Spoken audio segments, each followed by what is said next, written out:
गरेको छ।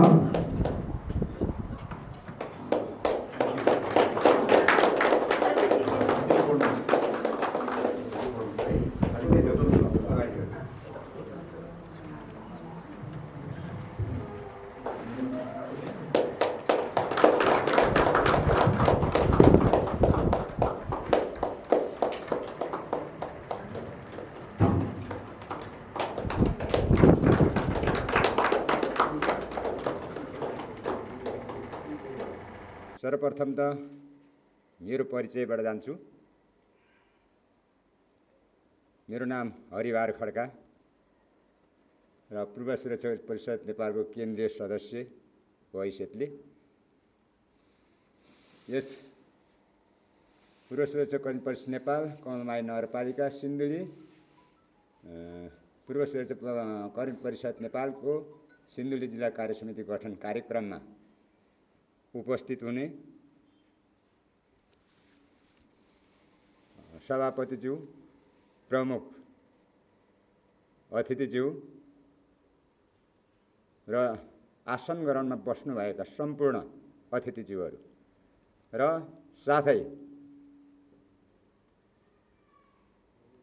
आफ्नो अमूल्य समय दिएर हामीले सातै सङ्गठन भनेका थियौँ, कारणवश समयको अभावले होला यहाँ आफ्नो अमूल्य दिएर आउनुभएको सम्पूर्ण अग्रजहरूलाई मेरो नमस्कार।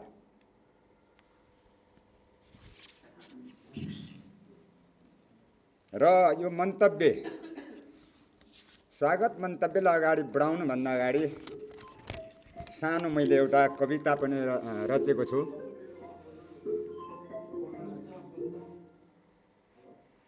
कवितालाई वाचन गर्ने अनुमति पनि चाहन्छु म। कविताको शीर्षक छ पूर्व सुरक्षाकर्मी।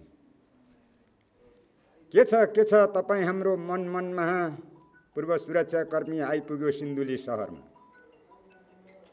सालको पात टिपेर टपरी दुना घाँसौँला, पूर्व सुरक्षाकर्मी एकता भई अघि बढौँला। पूर्व सुरक्षाकर्मी एकता भई अघि बढौँला, देशको सेवा गरेका हौँ सिपाही बनेर। साथै छाता सङ्गठन सबै पूर्व सुरक्षाकर्मी मिलेर हिमाल पहाड तराई भयौँ हामी पराई, पूर्व सुरक्षाकर्मी एक हौँ शान र मान मन पराई। यो कविताको साथसाथै अब मेरो स्वागत मन्तव्यलाई अगाडि बढाउन अनुमति चाहन्छु। श्री गणेशाय नमः, श्री सरस्वती नमः, श्री महालक्ष्मी नारायण नमः। जय पूर्व सुरक्षाकर्मी परिषद नेपाल नमस्कार। आज मिति 2078 7 27 गते पूर्व सुरक्षाकर्मी परिषद नेपालको यो इतिहासको पहिलो पानामा नेपालको र नेपालीको स्वाभिमानको सुनौलो अक्षर नेपाली शब्दकोशमा लिपिबद्ध गर्न सफल हुन यस ऐतिहासिक पवित्र भूमि पूर्व सुरक्षाकर्मी परिषद नेपालको सिन्धुली जिल्ला कार्य समिति भेलामा यो स्वर्णिम बचत सहकारी सभा हलमा आफ्नो अमूल्य समय दिएर कार्यक्रमलाई सभ्य र भव्य रूपमा सफल बनाउन उपस्थित हुनुहुने र यस कार्यक्रमका सभापतिज्यू, प्रमुख अतिथि प्रेमसिंह बस्नेतज्यू र पूर्व सुरक्षा परिषद नेपालका अध्यक्ष केबी राउतज्यू,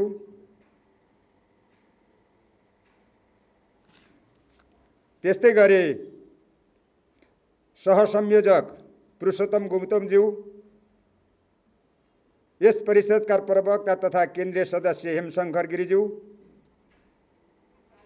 त्यस्तै गरी केन्द्रीय कोषाध्यक्ष आनन्द सिमखडाज्यू र साथै सङ्गठनबाट उपस्थिति हुने अग्रजहरू, पूर्व कर्मीको नेपाली सेना, सशस्त्र प्रहरी बल, नेपाल प्रहरी, भारतीय सेना, सम्पूर्ण सुरक्षाकर्मी एक हौँ शान र मान कायम राखौँ भन्ने मूल नाराका साथ राष्ट्रियता, सार्वभौमिक राष्ट्रिय अखण्डता, भाषा भेष भेष र भाषा, रीतिरिवाज, धर्म, संस्कृतिलाई अक्षुण्ण राख्न जीवनभरि शारीरिक तथा मानसिक रूपमा अदम्य साहस प्रदर्शन गरी पेसा र प्रति इमान्दार रही मातृभूमि जनताको सेवामा समर्पित भई निर्विधि भरणमा रहनुभएका आफ्नो व्यवहारिक काम कर्तव्य सँगसँगै कार्यक्रममा सहज रूपमा आइदिनु भएको हुँदा यहाँहरूलाई यस ऐतिहासिक भूमि र हाम्रो पुरातात्विकबाट पनि प्रसिद्ध भएको सिन्धुलीको स्वर्णिम भविष्य बचत सहकारी संस्थाको यो सभा हलमा आउनुभई कार्यक्रमलाई शोभा बढाइदिनु भएको हुनाले गर्दा म हार्दिक कृतज्ञता गर्दछु, हार्दिक कृतज्ञता व्यक्त गर्दछु। पानसमा दीप प्रज्वलन गरी प्रमुख अतिथिज्यू र सभापतिज्यूबाट कार्यक्रमको समुद्घाटन गरिदिनु हुन हार्दिक अनुरोध गर्दछु।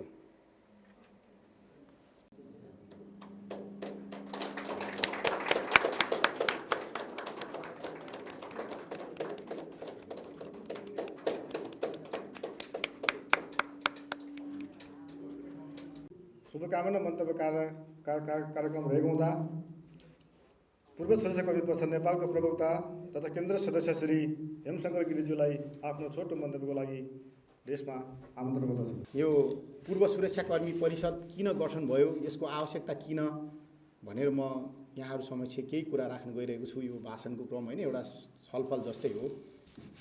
त्यसैले यो के हो भने नेपालमा पूर्व सुरक्षाकर्मीहरू विशेष गरी भारत, छिमेकी मुलुक भारत, चाइना लगायत विविध मुलुकहरूमा हेर्दाखेरि नेपालको पूर्व सुरक्षाकर्मीहरू, नेपालका सुरक्षाकर्मीहरू धेरै ठगिएका रहेछौँ। हाम्रो अधिकार, हामीले पाउने सुविधामा हामी धेरै वञ्चित रहेछौँ, धेरै ठगिएका रहेछौँ। सानो उदाहरणको रूपमा हेर्दाखेरि त्यही भारतमा पेन्सनको र हाम्रो पेन्सनको डिफ्रेन्ट हेर्नुहोस्, अन्तर हेर्नुहोस्।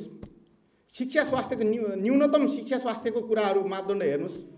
हामी भुपु भएर अवकाश भएर घरमा आइसकेपछि हामीलाई न्यूनतम रिक्वायरमेन्ट, मिनिमम आवश्यकता पुरा गर्ने अवस्था छैन। आज हामी सुरक्षा निकायबाट बाहिर निक्लिन साथ, पेन्सन पट्टा हातमा लिएर निक्लिन साथ खाडीमा दौडेको छौँ। 45-50 डिग्रीको घाममा ताप पिन र सेकिन बाध्य छौँ र बाक्सामा दिनानुदिन बाक्सामा प्याक भएर फर्किनु परेको पीडादायी अवस्था पनि छ। र अब त्यहाँ भारतमा पेन्सन खाने व्यक्तिको मृत्यु भएमा परिवारलाई पुरा फुल पेन्सन दिइन्छ, तर हामी कहाँ हाफ दिइन्छ। यस्तो अवस्था छ। राज्यको हरेक अङ्गमा पूर्व सुरक्षाकर्मीहरूको ले प्राप्त गरेको ज्ञान सिपलाई उचित समुचित प्रयोग गरिएको हुन्छ। यहाँ हामी कहाँ त्यो अवस्था छैन। अरू हुँदा अहिले त आएर 24 घण्टा ड्युटी खट्ने पूर्व सुरक्षाकर्मीहरूलाई पेन्सनको अवस्था पनि अस्ति 75 सालबाट यता भर्ना हुनेहरूलाई पेन्सन पनि नदिने अवस्था बनाएको छ।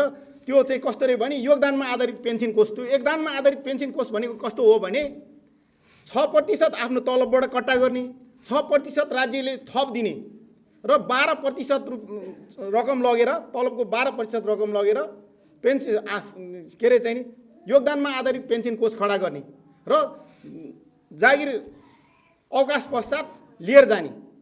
अब त्यो पेन्सन भयो। कहीँ पनि कुनै पनि संसारको कुनै पनि मुलुकमा सुरक्षा निकायमा यस्तो अभ्यास छैन, यस्तो प्र्याक्टिस छैन। तर हामी कहाँ क्रमशः यो सेना प्रहरीहरूलाई क्रमशः खारेज गर्दै साँगुराउँदै लैजाने, सानो सङ्ख्यामा बनाउँदै लैजाने, वितृष्णा जगाउँदै जाने नागरिकमा। त्यसपछि अन्ततः यो सेना संस्था नै अन्ततः विघटन गर्ने यो चाहिँ अन्तर्राष्ट्रिय षड्यन्त्र हो। त्यस्तो पेन्सन कोष भनेको नितान्त रूपमा केही युरोपेली मुलुकहरूमा घरमा काम गर्न बस्ने र निजी कम्पनीमा काम गर्नेहरूलाई त्यो व्यवस्था छ। र त्यसलाई सिकेर त्यसैको सिको लिएर हाम्रा शासकहरूले, हाम्रा नेताहरूले आएर हामीमाथि त्यो किसिमका चाहिँ नि अभ्यास लाद्नु भएको छ। यो हामीले घोर आपत्ति जनाएको छौँ। र विविध राजनीतिक दलको भातृ सङ्गठनको रूपमा हामी बाहिर निक्लिएर भातृ सङ्गठनको रूपमा आबद्ध हुन्छौँ, सदस्य बन्छौँ, अनि हाम्रो हकित हामीलाई थाहा हुँदैन, हामी बोल्दैनौँ। हिजो पनि हामीलाई बोल्नु हुँदैन भनेर सिकाइएको थियो। हामी अनुशासित संस्था हौँ, बोल्नु हुँदैन, राज्यभित्र विद्रोह गर्नुहुन्न, संस्था सङ्गठनको विरुद्ध विद्रोह गर्नुहुन्न भन्ने थियो। हामी त्यही अनुसार बोलेनौँ, जति दियो त्यति खाएर आयौँ, सन्तुष्ट अनुशासित ढङ्गले आयौँ। अहिले बाहिर आएर पनि हामी अहिले त्यो अहिलेको अवस्था त्यो रहेन। हामी जाग्नुपर्ने अवस्था छ, उठ्नुपर्ने अवस्था छ। देशमा यत्रो भ्रष्टाचार गरेर, यत्रो ब्रह्मलुट गरेर देश नै सिद्धाउन लागिरहँदा पूर्व सुरक्षाकर्मीहरू र कर्मचारीहरूलाई विशेष गरी त्यो किसिमको सुविधाबाट वञ्चित गराएर राज्यलाई कुनै किसिमको व्यवहार घट्ने होइन। राज्यको आर्थिक व्यवहारमा कुनै फरक पर्नेवाला छैन। अब यस्तो पनि बुझिँदैछ, सायद हाम्रै पालामा पेन्सन हामीले पाउँछौँ कि पाउँदैनौँ, त्यो पेन्सन हामी बाँचुन्जेल खान पाउँछ कि पाउँदैन भन्ने संशय छ, शङ्का लागिरहेको छ अहिले। किनभने देश दिनानुदिन देश ओह्रालो लागिरहेको छ। सीमित व्यक्तिहरू धनी भइराखेको छन्, देशको सम्पूर्ण सम्पदाहरू बिक्री भएका छन्, प्राकृतिक स्रोत साधनहरू सिद्धिसकेका छन्, राष्ट्रियताका धरोहरहरू भत्किसकेका छन्, आर्थिक नीतिहरू आर्थिक क्षेत्रहरू सम्पूर्ण डामाडोल भइसकेको छन्। भोलिको दिनमा हामी त्यो पेन्सन पनि नपाउने अवस्थाहरू आउन सक्छन्। राष्ट्रियता, त्यसै गरी राष्ट्रियता नै सर्वोपरि हो। राष्ट्रियता नभइकन, राष्ट्रियताको जग बलियो नभइकन, नेपाल नभइकन हामी नेपाली हुन सक्दैनौँ। हामी नेपाल नरहे हामी पूर्व सेना, पूर्व प्रहरी रहन सक्दैनौँ, हाम्रो पेन्सन पट्टा रहन सक्दैन। त्यसैले त्यसमा पनि हामी सजग हुनुपर्नेछ। राजनीतिक दलको सङ्गठनमा रहेकाहरूले राष्ट्रियताको कुरा नउठाउने, आफ्नो हकितको कुरा नउठाउने, अनि त्यसपछि रक्षा मन्त्रालयको मातहतमा रहेको सैनिक सङ्गठन जो भूतपूर्व सैनिक सङ्घ भनिन्छ, उहाँहरू पनि राष्ट्रलाई दुख्दाखेरि दिनदहाडै राष्ट्रमाथि नेपाल आमामाथि लात हानेर नेपाल आमाको मुटुमा अर्काको बुट बजारिरहँदा हामी नबोल्ने अनि हाम्रो हकितमा नबोल्ने, त्यो सङ्गठनले वार्षिक रूपमा अन्तर्राष्ट्रिय भूतपूर्व सैनिक सङ्घको सदस्य लिनको लागि भनेर कल्याणकारीबाट त्यो पैसा लान्छ। त्यो किन लान्छ? उनीहरू त्यो राष्ट्रको लागि आवाज उठाउँदैन, राष्ट्र देख्दैनन्, आफ्नो हकित देख्दैनन्। आज हामीले त्यही हकितको सवालमा यो पूर्व सुरक्षाकर्मी परिषद गठन गरेर हामीले विविध मागसहितको 19 बुँदे माग गत भाद्र 7 गते नेपालका सम्माननीय प्रधानमन्त्री शेरबहादुर देउवाज्यू समक्ष लगेर बुझाइसकेका छौँ। त्यो माग कार्यान्वयन गर्नको लागि हामीले दबावमूलक कार्यक्रम पनि गरिरहेका छौँ र त्यो आयोग गठनको लागि यो पूर्व सुरक्षाकर्मी आयोग गठन होस् भनेर, पूर्व सुरक्षाकर्मी आयोग गठन भयो भने तपाईँ हामी यसरी कुर्लिरहनु पर्दैन। हामी राज्यको हरेक तहमा, हरेक निकायमा हाम्रो समावेशी हुन्छ। त्यसपछि हामीले त्यति मेहनत गरिरहनु पर्दैन जस्तो लाग्छ। त्यसैले हामीले सबैभन्दा पहिला हामीले आयोगको माग गरेका हौँ। त्यो आयोगको राष्ट्रिय पूर्व सुरक्षाकर्मी आयोग बन्यो भने त्यो सुविधा म एक्लै लिने होइन, नेपाल प्रहरीकोले मात्र लिने होइन, नेपाल आर्मीकोले मात्र लिने होइन, राष्ट्रिय अनुसन्धानले मात्र लिने होइन, भारतीय सेनाले मात्र, समग्र पूर्व सुरक्षाकर्मीहरू लाभान्वित हुनेछन् र आफ्नो सान-मान कायम हुनेछ। हाम्रो हरेक तह तबकामा हाम्रो प्रतिनिधित्व हुनेछ। त्यसै गरी हामीले भनेका छौँ प्रहरीमा राजनीतिकरण अन्त गरियोस्, क्षमताको आधारमा प्रमोसन गरियोस्, त्यो प्रहरी बललाई सक्षम र सबल र गुणात्मक बनाइयोस्। जबकि राजनीतिक दलको ढोकामा चारेर ढोकामा धाउन पर्ने अवस्था प्रमोसन हुनको लागि र के आफ्नो वृद्धि विकासमा आफ्नो योग्यता अनुसारको प्रमोसन पाउन त्यसको लागि चाहिँ दलको ढोका चाहर्ने प्रवृत्तिको अन्त गरियोस्, यस्तो प्रवृत्तिलाई अन्त होस् भनेर पनि हामी त्यो पनि चाहन्छौँ। त्यसै गरी नेपाली सेनामा कतिपय कुराहरू नमिल्ने छन्, छात्रवृत्तिका कुराहरू छन्। छात्रवृत्तिमा हामीले अहिले जुन किसिमले 5 कक्षादेखि पहिला दिँदै आएर 5 कक्षा पास गरेर 6 कक्षा पढ्नको लागि दिने गरेको थियो, पछि आएर फेरि अहिले आएर 6 पछि गरेर झन् हटाउँदै लगेको अवस्था थियो। त्यसपछि हामीले आवाज दियौँ। त्यसपछि के भयो, पूर्व सुरक्षाकर्मीले आवाज गरेर चिफ साहबलाई भेटेर आवाज दिइसकेपछि त्यसलाई पुरानै अवस्थामा यथावत राखियो। हाम्रो सुविधामा खुम्च्याउँदै गइरहेको छ। हामीले पाइरहेको उपचार, तपाईँ हाम्रो पसिना कल्याणकारीको फन्डबाट चलिरहेको छ। भूपुहरूले पाउने उपचार भनेको त्यो राज्यको खर्चबाट भएको होइन। त्यसै गरी प्रहरीमा पनि राज्यले बिहोर्दैन, प्रहरीहरूको उपचार खर्च राज्यले बिहोर्दैन। छोराछोरीको शिक्षा प्रहरीले राज्यले बिहोर्दैन। अन्तर्राष्ट्रमा हेर्नुहोस् पूर्व सुरक्षाकर्मीको शिक्षा स्वास्थ्यको ग्यारेन्टी राज्यले लिन्छ। हामीले त्यो पनि माग गरेका छौँ।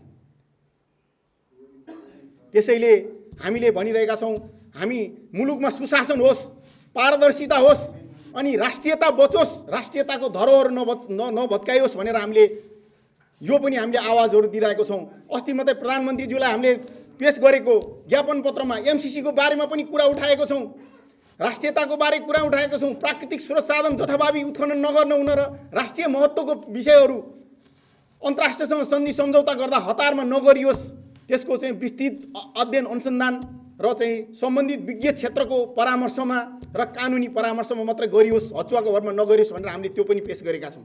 राष्ट्रलाई दुख्दाखेरि नबोल्ने, पेन्सन खाएर राजदूतको लाइनमा बस्ने, राजदूतको लाइनमा बस्ने, काहीँ नियुक्ति पाउँछ कि भनेर बस्ने, कल्याणकारीको कोषबाट पैसा लगेर चुबो लागेर बस्ने, अनि कानले सुनेको पनि छ राष्ट्रमाथि घात भइरहेको छ, हाम्रो हक अधिकार खोसिएको छ, कानले नि सुनेको छ, आँखाले नि देखेको छ, तर नबोल्ने यस्ता हाम्रा चाहिँ विशिष्ट पदाधिकारीहरूको यस्तो खालको मानसिकताबाट पनि उहाँहरू मुक्त हुनुपर्ने अवस्था देख्छु। उहाँहरूले हामीहरूलाई साथ दिएर, हामी त एउटा दबाबसम्म हो, पूर्व सुरक्षाकर्मीहरूको साथै एउटा पूर्व सुरक्षाकर्मीहरूको हक सुरक्षित होस्, राष्ट्रियताको जग मजबुत होस् भन्ने हाम्रो माग हो, अन्य केही पनि होइन। हामी राजनीति गर्न आएको होइनौँ। यहाँ राजनीति गर्नको लागि हामीले कुनै यहाँ हामी कहाँ सबै सङ्गठनको साथीहरू हुनुहुन्छ, नेपाली काङ्ग्रेसको पनि हुनुहुन्छ, नेकपा एमालेको नि हुनुहुन्छ, नेकपा माओवादीको नि हुनुहुन्छ, समाजवादीको नि हुनुहुन्छ। म राष्ट्र संस्था पक्षधर मान्छे हो, तपाईँलाई नडाँटिकन भन्नुपर्दा म त्यो पनि छु। यहाँ सबै छौँ हामी, तर हामी आफ्नो विचार आफ्नो कुरा आफ्नो ठाउँमा लागू गर्ने हो। तर यो पूर्व सुरक्षाकर्मी यस्तो फोरम हो, यहाँ मात्र हाम्रो हकित र राष्ट्रियताको कुरा मात्रै छ। यसमा हाम्रो हकितको पहिलो हाम्रो हकितको कुरा छ। त्यसपछि आएर तपाईँहरू युवाबाट बाहिर निक्लेपछि आफ्नो काङ्ग्रेसमा भोट हाल्नुहोस्, राप्रपामा भोट हाल्नुहोस्, माओवादीमा भोट हाल्नुहोस्, खुल्ला छ। हामीलाई आपत्ति छैन, यहाँ विभेद छैन। यहाँ हाम्रो आदरणीय व्यक्तित्व यहाँ केन्द्रीय पदाधिकारीकै एकजना मान्छे अहिले यहाँ उपस्थित हुनुहुन्छ, आदरणीय श्रद्धेय दाजु माओवादीको केन्द्रीय सदस्य यी हुनुहुन्छ।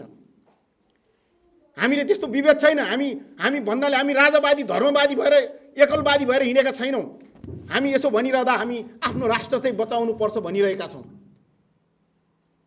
तपाईँहरू पूर्व सुरक्षाकर्मी कुनै वडा तहमा, स्थानीय तहको चुनावमा अथवा सङ्घीय प्रदेशको चुनावमा, सङ्घीय संसदको चुनावमा होस्, तपाईँहरू एउटा क्षेत्रमा एकजना मात्रै पूर्व सुरक्षा 7वटा पूर्व सुरक्षाकर्मी मध्येको एकजनाले उम्मेदवार पायो भने हामी त्यसलाई स्वागत गर्दै त्यो पूर्व सुरक्षाकर्मीलाई सहयोग गरोस् भनेर आउँछौँ, जोसुकै दलकोबाट उठोस्। हामी दलमा चुनावमा भाग लिन जाँदैनौँ। तपाईँहरू यो कुरामा ढुक्क रहनु होला, साथीहरूले शङ्का नगर्नु होला, किनभने हामी त्यो लक्ष्य लिएर अगाडि बढिरहेका छौँ। तपाईँहरू उड्नुहोस्, तपाईँहरू जुनसुकै दलबाट लिएर आउनुहोस्, तर त्यहाँ 3-4वटा पूर्व सुरक्षाकर्मी भिड्यो भने त हामीलाई अप्ठ्यारो पर्ला। तर एकजना पूर्व सुरक्षाकर्मी हुनुभयो भने सबैजना आएर सबैजना पूर्व सुरक्षाकर्मीको घरमा चारेर ल है हाम्रो पूर्व सुरक्षाकर्मीलाई जिताइदिनुहोस्, हाम्रो प्रतिनिधित्व हुन्छ, त्यसपछि हाम्रो उन्नति हुन्छ, हाम्रो माग अगाडि बढ्ने छ भनेर हामी भन्नेछौँ।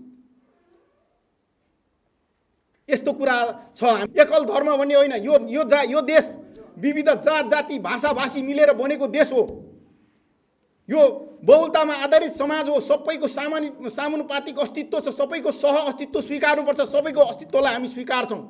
नेपाली जनता सबै बस्ने यहाँ नागरिकको हक अधिकार सबैको समान रूपमा सुरक्षित हुनुपर्छ भन्ने मानि हामी त्यत्तिकै सजग र सतर्क छौँ।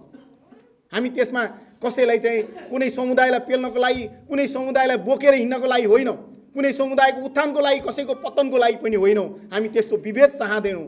यो अहिले 21औं शताब्दीको समाज, उन्नत समाज, यो शिक्षित समाजको रूपमा अगाडि बढेको छ। यस्तो अवस्थामा हामीले त्यस्ता केही पुरातन कुरालाई लिएर हामी चाहिँ तपाईँहरूसँग हामी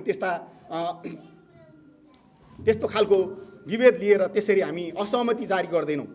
त्यसले गर्दाखेरि तपाईँहरू ढुक्क हुनुहोस्। पहिला हामी चाहिँ पूर्व सुरक्षाकर्मी, देशभरिको पूर्व सुरक्षाकर्मी एक भयौँ भने हामी राज्यको दोस्रो विकल्पको रूपमा रहन्छौँ। अहिले हाम्रो दलका नेताहरू परिचालित भइदिए, विदेशीले परिचालन गर्न खोज्छ, भारतले खोज्छ, चाइनाले खोज्छ, अमेरिकाले, स्वाभाविक हो। यो चाहिँ भूराजनीतिक अवस्थाको कारणले गर्दाखेरि एसियाको राजनीतिक शक्ति सन्तुलनको लागि, विश्वको राजनीतिक शक्ति सन्तुलनको लागि होडबाजी चल्छ, राजनीतिक होडबाजी चल्छ।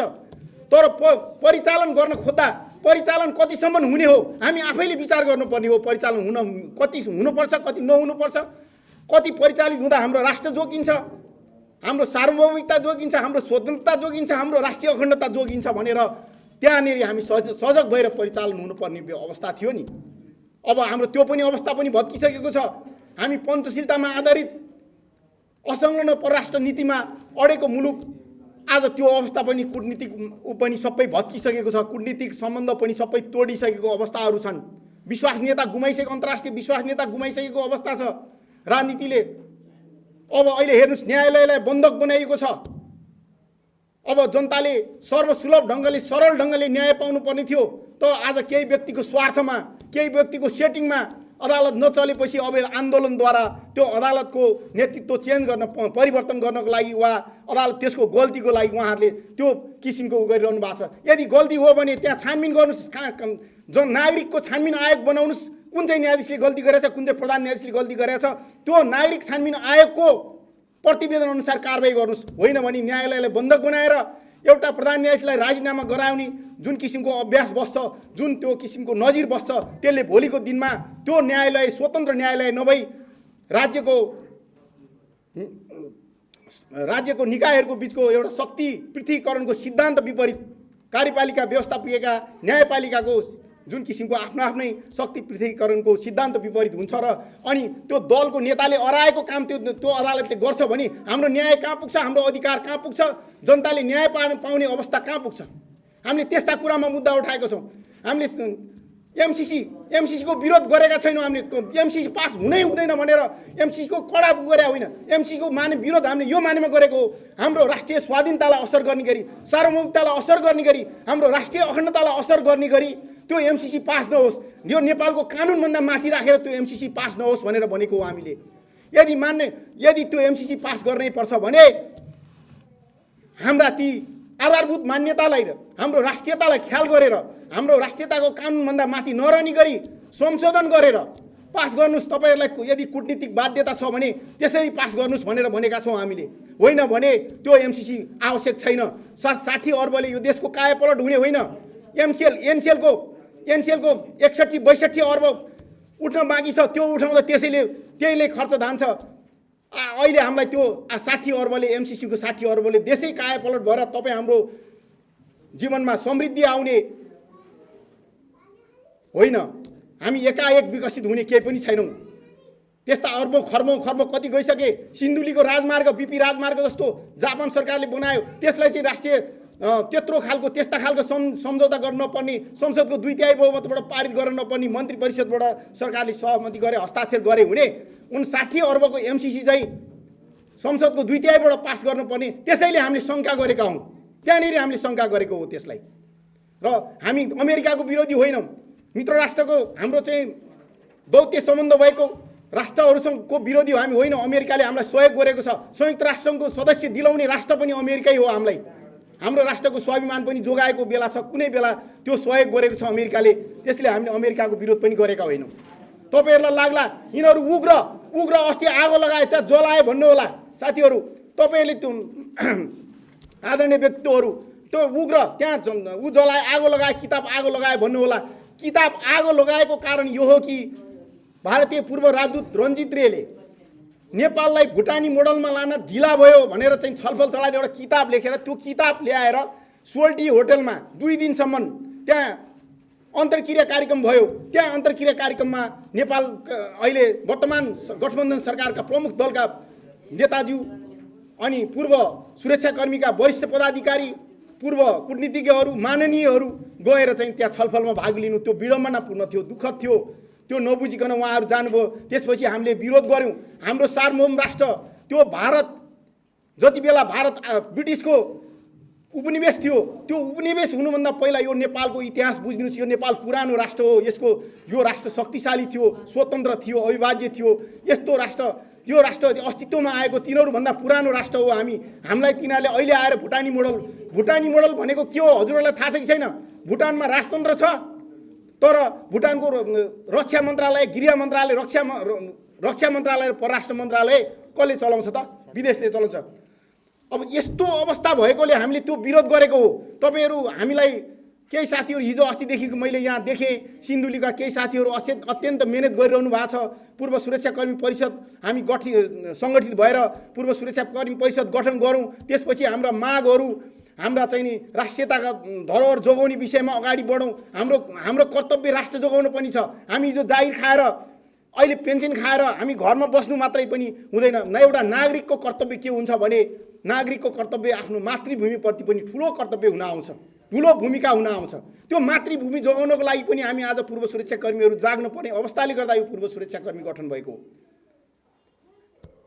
अहिले यहाँ कतिपय राजनीतिक दलको सङ्घ सङ्गठनमा भातृ सङ्गठनमा लागिरहनुभएका हाम्रो नेपाली सेनाको मातहतमा रहेको सैनिक सङ्गठनमा रहेको साथीहरूलाई र अग्रज व्यक्तित्वहरूलाई शङ्का नगर्नु हुन म यहाँहरूलाई विनम्रतापूर्वक अनुरोध गर्न चाहन्छु। यो कुरा बुझिदिनु होला, हाम्रो हेरिदिनु होला,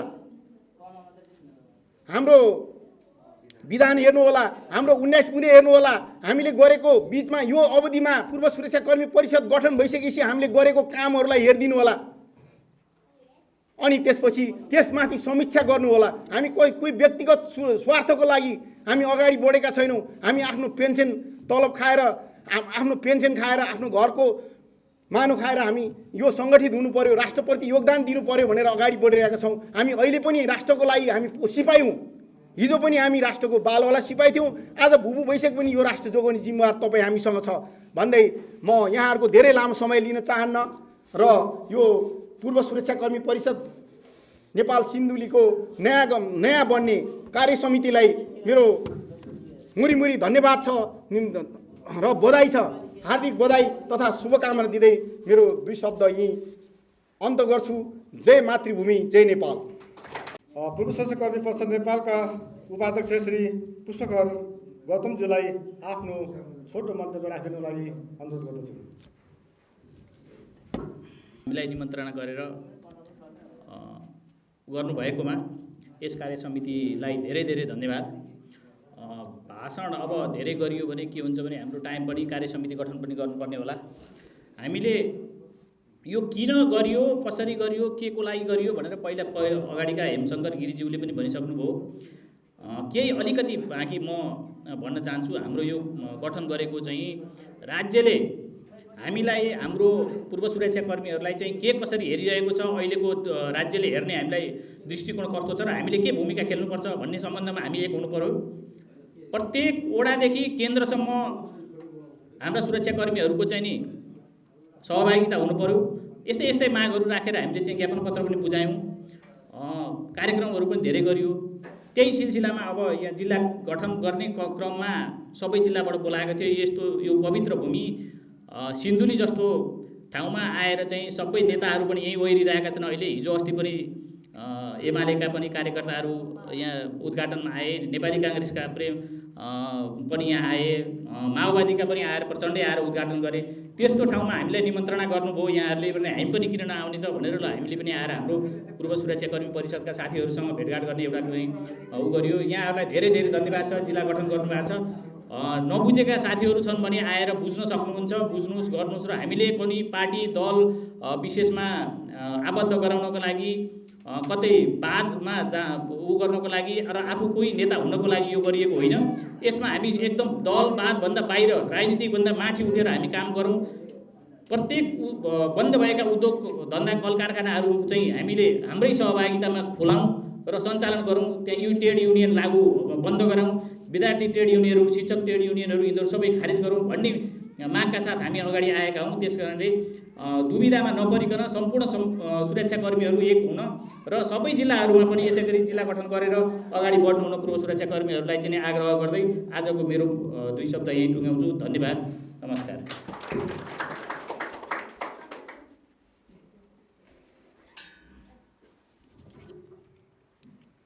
धन्यवाद पुष्पकर गौतमज्यूलाई आफ्नो छोटो मन्तव्यको लागि। यस मन्तव्यको सिलसिलामा पूर्व सुरक्षाकर्मी परिषद नेपालका अध्यक्ष श्री कोमलबहादुर राउतज्यूलाई आफ्नो छोटो मन्तव्यको लागि विनम्र निवेदन गर्दछु। धन्यवाद उद्घोषकज्यूलाई। यस पूर्व सुरक्षाकर्मी परिषद नेपालको सिन्धुली जिल्ला कार्य समिति गठन कार्यक्रमका सभापतिज्यू, प्रमुख अतिथिज्यूहरू र यहाँ उपस्थित सम्पूर्ण महानुभावहरूमा म कमल बहादुर राउतको तर्फबाट हार्दिक नमस्कार गर्न चाहन्छु। पूर्व सुरक्षाकर्मी परिषद नेपाल गठन र यो सिन्धुली जिल्लासम्म आइपुग्दा हामीले के कस्ता कामहरू गऱ्यौँ, कस्तो अवस्थामा हामी अगाडि बढिरहेका छौँ भन्ने म एउटा जानकारी गराउन चाहन्छु। हामीले गत पौष 4 गते 77 साल पौष 4 गते प्रज्ञा प्रतिष्ठान कमलादीबाट 1100 जना हामी उपस्थित भएर 7वटा निकायका सुरक्षाकर्मीहरूका प्रतिनिधित्व हुने गरी जुन अभियान सुरु गर्यौं र साझा उद्देश्य तय गरेका छौं। सम्पूर्ण पूर्व सुरक्षाकर्मी एक हौं, राष्ट्रको सम्मान कायम गरौं, अनेकतामा एकता, एकतामा राष्ट्रियता, राष्ट्र र राष्ट्रियताका लागि पूर्व सुरक्षाकर्मी सहभागिता भन्ने मूल नाराका साथ सम्पूर्ण पूर्व सुरक्षाकर्मीहरूको एकता, राष्ट्र राष्ट्रियताको सुरक्षा, सुरक्षाकर्मीहरूको हक हित, आर्थिक पारदर्शिता र कुशल नेतृत्वको विकास गर्ने साझा 5वटा उद्देश्यका साथ हामीहरू अगाडि बढिरहेका छौं, जसमा हामीले सम्पूर्ण पूर्व सुरक्षाकर्मीहरूको एकताको अभियान, राष्ट्र र राष्ट्रियताका सुरक्षाको त खबरदारी र सुरक्षाकर्मीको हक हितको लागि जुन 3वटा उद्देश्यलाई हामीले अहिले अगाडि ल्याइरहेका छौं र हाम्रा तमाम सम्पूर्ण जिल्लाहरूमा जुन हामी 62वटा जिल्लाहरूमा संयोजक तोकेका छौं र हामी पूर्ण कार्य समितिहरू सम्पूर्ण जिल्लाहरूमा गठन गर्ने अभियानमा छौं र सबै हामी 753वटा स्थानीय तहसम्ममा हाम्रा सुरक्षाकर्मीहरूको संगठन बनाउने छौं, जसमा 7वटा संगठन हामीले सहभागी गरिरहेका छौं। नेपाली सेना, नेपाल प्रहरी, सशस्त्र प्रहरी बल, राष्ट्रिय अनुसन्धान विभाग, भारतीय गोर्खा सेना, ब्रिटिस सेना र सिङ्गापुर पुलिस गरेर हामीले 7वटा संगठनको जुन छाता संगठनको रूपमा विकास गरिरहेका छौं, जसमा चाहिँ हामीमा भएको शक्ति आर्जन एक भएर चाहिँ हामी संगठन बलियो भयो भने हाम्रा जस्तोसुकै पनि विचार मुद्दाहरू चाहिँ हामी सफल हुन्छ भन्ने हिसाबले चाहिँ हामीले जुन अगाडि बढिरहेका छौं, यसमा हामीले जुन लामो समय सुरक्षा संगठनमा कडा अनुशासनका साथ हामीले लामो समय बितायौं। हाम्रो जिम्मेवारी त्यहाँ मात्र रहेन, हामी अवकाश पश्चात पनि हामी वर्दी खोलेर आयौं र हामी मृत्यु नहुँ र चित्तामा नपुग्ने जेलसम्म हामी सुरक्षाकर्मी हौं। हाम्रो जिम्मेवारी दायित्व त्यस बेलासम्म रहनेछ। त्यसका निमित्त हामीलाई राज्यले हेर्ने दृष्टिकोण, हाम्रो सेवा सुविधा दिन प्रतिदिन थपिनुको सट्टा कटौती हुँदै जाने, हाम्रा कुराहरू यस्ता कुराहरू चाहिँ जुन हुँदै गयो, हाम्रा स्वास्थ्य सुविधाहरू कट्ने, दशैं खर्चका कुराहरू उठ्ने, अघि हाम्रा प्रवक्ताज्यूले भनिसक्नुभयो, उहाँहरूले जुन किसिमको सेवा सुविधाहरू कटौती भइरहेका छन्, पेन्सनका कुराहरू जुन राज्य हामीलाई पेन्सन दिने तर्फबाट चाहिँ पछाडि हट्दै गइरहेको अवस्थामा हामीले सम्पूर्ण अरू सरकारी निकायहरूका ट्रेड युनियन छन्, हाम्रा पूर्व सुरक्षाकर्मीहरूको न बालवाला सङ्गठनले अरू बोल्छ, न हाम्रा भुपु सङ्गठनहरूले बोल्छन्। हाम्रा भुपु सङ्गठनहरूलाई हामीले सर यस्तो यस्तो अवस्था भयो, हामी यस्तो गर्नु पर्यो भनेर जाँदाखेरि हामीसँग चाहिँ आइजिपीहरू र प्रधान सेनापति हाम्रो संरक्षक रहन्छन्। हामीले यस्ता किसिमका आवाजहरू उठाउन हुँदैन, हामीले उठाउन मिल्दैन भन्ने कुरो भएपछि नै हामीले यो संगठन विस्तार गरेका हौं। यहाँहरूलाई म जानकारी गराउन चाहन्छु, हाम्रो पनि एउटा हाम्रा सेवा सुविधा जुन कटौती गर्ने र हामी चाहिँ ठुलो हेर्ने भन्दा बाहेक हाम्रो केही पनि नहुने भएको हुँदा हामीले पनि खबरदारी गर्ने एउटा संगठन आवश्यक पर्छ भन्ने हिसाबले हामी यो 7वटा सङ्गठनको एउटा पहिलो सङ्गठनको रूपमा हामीले जुन प्रज्ञा प्रतिष्ठानबाट पौष 4 गते उद्घाटन गऱ्यौँ। त्यस पश्चात हामीले के कस्ता कामहरू गऱ्यौँ, हामीले जुन 4 गते उद्घाटन गऱ्यौँ त्यस पश्चात हाम्रो पूर्व सुरक्षाकर्मी परिषदको एउटा हामीले वेबसाइट सुरुवात गरेका छौँ। त्यसै किसिमले हामीले त्यसै सिलसिलामा हामीले 77, 11, 20 गते कोभिड उपचारमा खटिएका जुन स्वास्थ्य कर्मीहरूमाथिको जुन भएको हमला र उनीहरूले पाउने जोखिम भत्ताहरूको बारेमा आवाजहरू उठायौँ। राज्यले उहाँहरूलाई चाहिँ जोखिम भत्ताहरू उपलब्ध गराउनुपर्छ, स्वास्थ्य कर्मीमाथि जुन भएको जुन हमला छ त्यो रोक्नुपर्छ भन्ने किसिमले हामीले सरकारलाई ध्यान आकर्षण गरायौँ, ज्ञापन पत्रहरू बुझायौँ, हामीले प्रेस नोटहरू विज्ञप्तिहरू निकाल्यौँ। त्यसै गरी हामीले 78, 1, 26 गते स्वास्थ्य सामग्री खरिदको जुन भ्रष्टाचार भयो र हाम्रा सुरक्षा निकायहरू पनि त्यसमा चाहिँ मुछिए भन्ने हिसाबले हामीले सम्बन्धित निकाय, स्वास्थ्य मन्त्रालय, हाम्रा चाहिँ जुन सुरक्षा निकायहरूलाई हामीले खबरदारी गऱ्यौँ। त्यसपछि हामीले 78, 2, 10 गते हामीले नागरिक विधेयक जुन नागरिक विधेयक अध्यादेशबाट नागरिक विधेयक ल्याएर सम्पूर्ण चाहिँ जुन भारतीयहरूको लागि चाहिँ नागरिकता दिने जस्तो कुराहरू राष्ट्रियता विपरीत भयो भन्ने हिसाबले हामीले त्यसको खबरदारी गऱ्यौँ। त्यसको निमित्त जुन सम्माननीय अदालतबाट पनि त्यसलाई रोकिसकिएको अवस्था छ। त्यसै साथसाथैमा हामीले आश्रित परिवारका हितका लागि, हाम्रा आश्रित परिवार र सुरक्षाकर्मीहरूको हितको लागि जुन हामीले प्रधान सेनापतिज्यूलाई 9 बुँदे मागहरू राखेका छौँ, दिएका छौँ। जुनसुकै अहिले कुनै पनि सङ्गठनहरूले अहिलेसम्म प्रधान सेनापतिलाई ज्ञापन पत्र दिएको, चिठीहरू दिएको सङ्गठनले हामीले सुनेका छैनौँ। जसमा हामीले स्वास्थ्य उपचारका कुराहरू गऱ्यौँ, स्वास्थ्यका कुराहरू गऱ्यौँ। त्यहाँ हरेक किसिमका 9 बुँदाहरू छन्। हाम्रो वेबसाइटबाट सरहरूले हेर्न सक्नुहुन्छ, हजुरहरूले हेर्न सक्नुहुनेछ। त्यसै गरी हामीले 78, 2, 24 गते चुरे दहन राजेन्द्र महतोको अभिव्यक्ति र सुरक्षाकर्मीहरूको हत्यामा जुन जेल सजाय भोगिरहेकालाई उन्मुक्ति दिने भन्ने जस्तो कुराहरू आए, त्यसका निमित्त हामीले जोडदारका साथ आवाजहरू उठायौँ। हामीले सरकारलाई उठायौँ, सम्बन्धित निकायहरू, सुरक्षा निकायहरूलाई उठायौँ। त्यसको पनि त्यो सम्माननीय अदालतबाट रोकिसकिएको अवस्था छ। त्यसको साथै हामीले जुन 3-15 गते हाम्रा प्रधान सेनापतिज्यूलाई छात्रवृत्ति र करार सेवाका कुराहरू चाहिँ हामीले 9 बुँदे 9 पानाको 9 पेजको हामीले हाम्रा सङ्गठनलाई जुन ध्यानाकर्षण गराएका छौँ। त्यसको बारेमा हाम्रा सुनवाई पनि भइरहेका छन्। करारमा 25औं वर्षहरू सेवा गरिरहेका हटाउने क्रम र हाम्रा छात्रवृत्तिका कुराहरू अघि यहाँ भनिसक्नुभयो। हामीलाई 6 क्लासदेखि छात्रवृत्ति दिनेछ। हामीले 1 क्लासदेखि भनेको 4 क्लासबाट मात्रै हुने भयो। अहिले 6 क्लास थियो, 2 क्लास तल दिएर अहिले 4 क्लासबाट चाहिँ स्कलरसिप जुन पाउने व्यवस्था भएको छ। र हामीले त्यसकै सिलसिलामा चाहिँ पहेँलो कार्डका कुराहरू गऱ्यौँ। 1000 रुपियाँ दिनुपर्छ सुरुदेखि नै भन्यौँ, जसमा चाहिँ हाम्रो 60 वर्षदेखि मात्रै 1000 रुपियाँ दिने भन्ने भएको छ। अहिले अब कतिपय कुराहरू हुँदैछन्, हामीले पहल गरिरहेका छौँ, सम्बन्धित सरलाई रिक्वेस्ट गरिरहेका छौँ। त्यसै अवस्थामा हामीले जुन 78, 4, 23 गते जुन हाम्रा चाहिँ दार्चुलामा जयसिंह धामीको जुन 2 घटनाहरू भयो, त्यो पाशविक हत्या भयो, यसको सही छानबिन हुनुपर्छ भनेर हामीले सरकारलाई दबाब दियौँ र सरकारले छानबिन पनि गर्यो। त्यो वास्तविक हत्या नै हो, तर भारतीय तर्फबाट के कस्तो भइरहेको छ त्यो प्रमाणित हुन बाँकी छ। जुन सरकारले पनि त्यो वास्तविक हत्या नै हो भन्यो।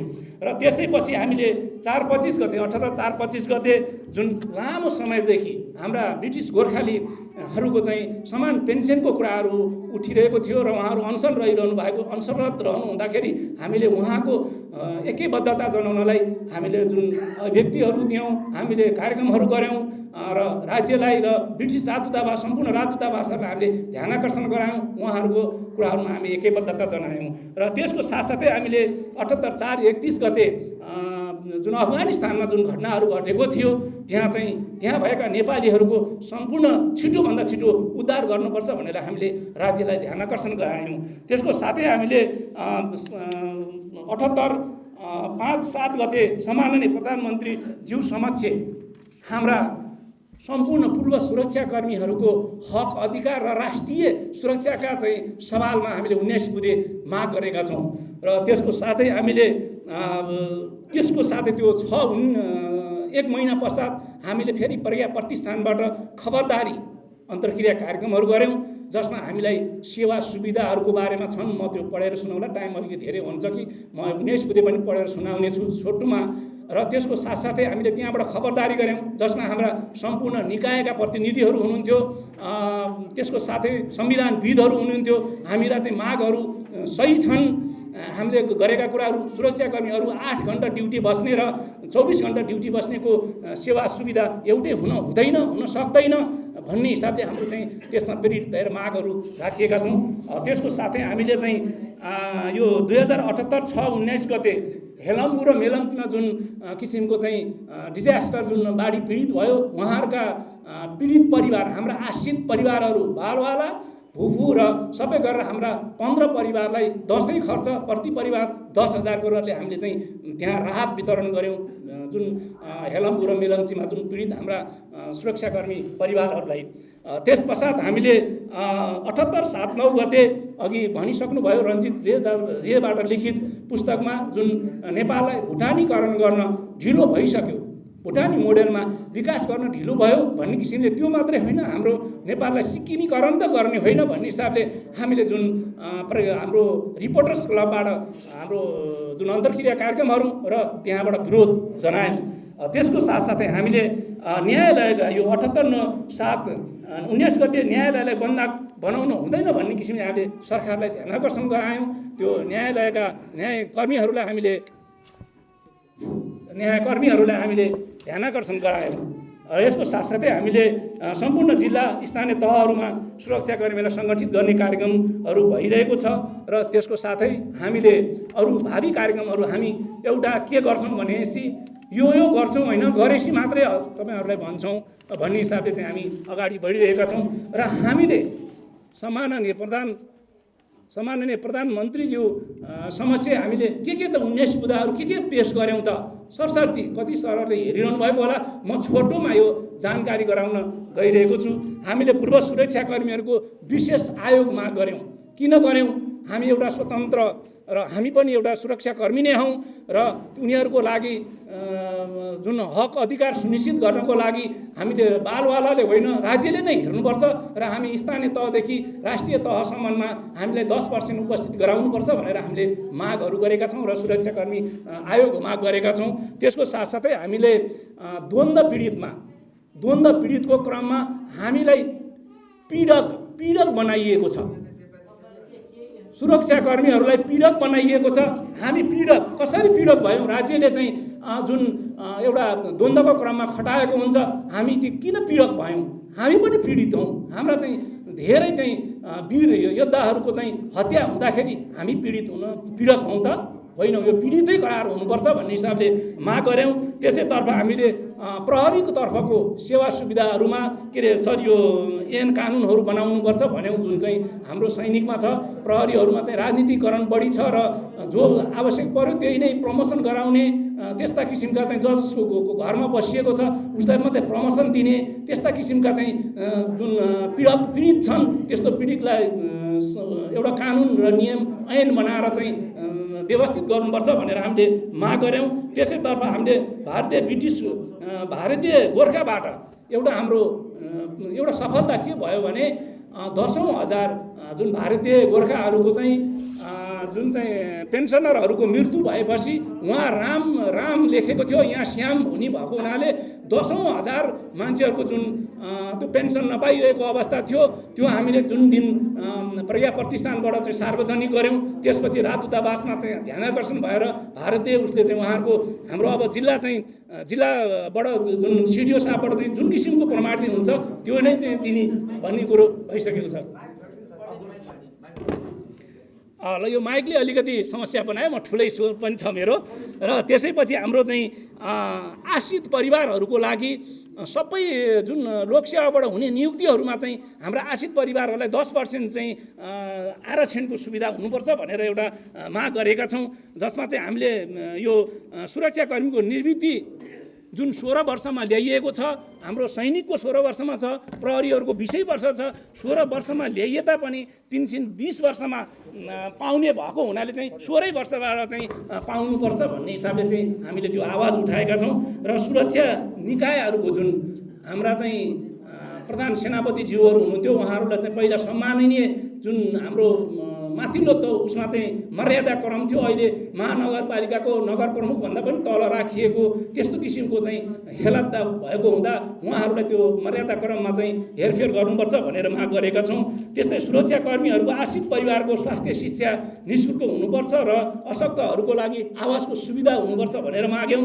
त्यस्तै निर्वृत्ति भरण लिइरहेका व्यक्तिको मृत्यु भयो भने सम्पूर्ण देशहरूमा जुन उहाँको आश्रित परिवार श्रीमतीले फुल पेन्सन पाइरहने अवस्था भएको हुँदा हाम्रो पनि पूर्ण पेन्सन हुनुपर्ने र हाम्रा बालिग नहुने बेलासम्म बच्चाहरूले चाहिँ जुन आधी पेन्सन पाउनुपर्छ भन्ने माग राखेका छौँ। त्यसको साथसाथै हाम्रो व्यक्तित्वहरूमा जुन किसिमको हाम्रा व्यक्तिहरूमा जुन बोलिने क्रमहरू जुन अपहेलित सभ्य शब्द नभएको भन्ने छ, त्यस्ता कुराहरूमा हामीले ध्यान आकर्षण गराएका छौँ। अर्को हाम्रो कुनै सन्धि सम्झौताका कुराहरू जुन आइसकेका छन् ती कुराहरू हाम्रा बोलिसक्नु भएको, त्यो जुन त्यो गर्दाखेरि राष्ट्रको प्राकृतिक स्रोत साधनहरूलाई चाहिँ ध्यानमा दिएर मात्रै सन्धि सम्झौता गर्नुपर्छ भन्ने कुराहरू भइरहेका छन्। र हामीले अर्को शब्द शान्ति मिसनमा खटिने जुन सुरक्षाकर्मीहरू हुनुहुन्छ उहाँहरूलाई चाहिँ 20% 25% चाहिँ हाम्रो जोखिम भत्ता दिनुपर्छ राज्यको तर्फबाट भन्यौँ। अहिले हाम्रो उल्टो कटिएको छ, त्यो होइन, राज्यले 25% चाहिँ थप गर्नुपर्छ भन्यौँ। र त्यसको साथै हामीले सुरक्षाकर्मी खटिने पूर्व सुरक्षाको न्यून पारिश्रमिकमा चाहिँ हेरफेर गरिनुपर्छ। जुन अवकाश भएपछि अवकाश पश्चात हामी कसको ढोका कुद्न जाने भन्ने अवस्था छ र गयौँ भने पनि हामीलाई हाम्रो सिप ज्ञान र दक्षताको कुनै कदर हुँदैन। त्यो 16 घन्टा 12 घन्टा ड्युटी बस्दा 17-18 हजारमा चाहिँ हामीलाई जुन उपलब्ध गराइरहेको छ त्यो होइन। हाम्रो ज्ञान सिप र दक्षतालाई कदर गरियोस् र 8 घन्टा ड्युटी बनाइयोस् भनेर हाम्रो पूर्व सुरक्षाकर्मीहरूको जुन जतिमा बाहिर उसमा रहनुहुन्छ सुरक्षामा उहाँहरूलाई पनि त्यो भिन्दै किसिमको तलबमान हुनुपर्छ भनेर आवाज उठायौँ। त्यसको साथै हामीले यो राष्ट्रिय पोसाक, राष्ट्रिय भाषा यस्ता चाहिँ अनिवार्य हुनुपर्छ। जुन औपचारिक जुन समारोहहरूमा प्रतिनिधित्व गर्दा राष्ट्रिय भाषा, राष्ट्रिय पोसाकहरू चाहिँ हुनुपर्छ भन्यौँ। त्यसको साथसाथै हामीले कल कारखानाहरूमा जुन राज्यको कल कारखानाहरू छन् जे जस्तो अवस्थामा उहाँहरूको चाहिँ त्यो मा चाहिँ सुरक्षाकर्मीहरूको नियुक्ति र कल कारखाना सञ्चालनको निमित्त चाहिँ पूर्व सुरक्षाकर्मीहरूलाई सहभागी गराउनुपर्छ, उहाँहरूलाई जिम्मेवारी दिनुपर्छ भन्यौँ। त्यसको साथसाथै हामीले यो टाढा हामी त सेवा सुविधा भएको ठाउँमा त हामीले नजिकबाट पेन्सन लिन्छौँ, तर दुर्गमहरू ठाउँमाहरू चाहिँ 2 दिन 3 दिन आएर चाहिँ ब्याङ्कको चाहिँ जुन राष्ट्रिय ब्याङ्क जुन सरकारी ब्याङ्कबाट पेन्सन लिने सुविधा भएको हुनाले गाह्रो भयो, बोकेर ल्याउनु पर्ने भयो भनेको हुनाले सम्बन्धित नजिकको चाहिँ ब्याङ्कबाट चाहिँ पेन्सन बुझ्ने व्यवस्था हुनुपर्छ भनेर माग गरिएका छौँ। र त्यसपछि हाम्रो 60 वर्षपछि थपिने जुन 30% छ त्यो चाहिँ सम्पूर्ण दर्जाहरूलाई चाहिँ समान रूपले हेरियोस् भनेका छौँ।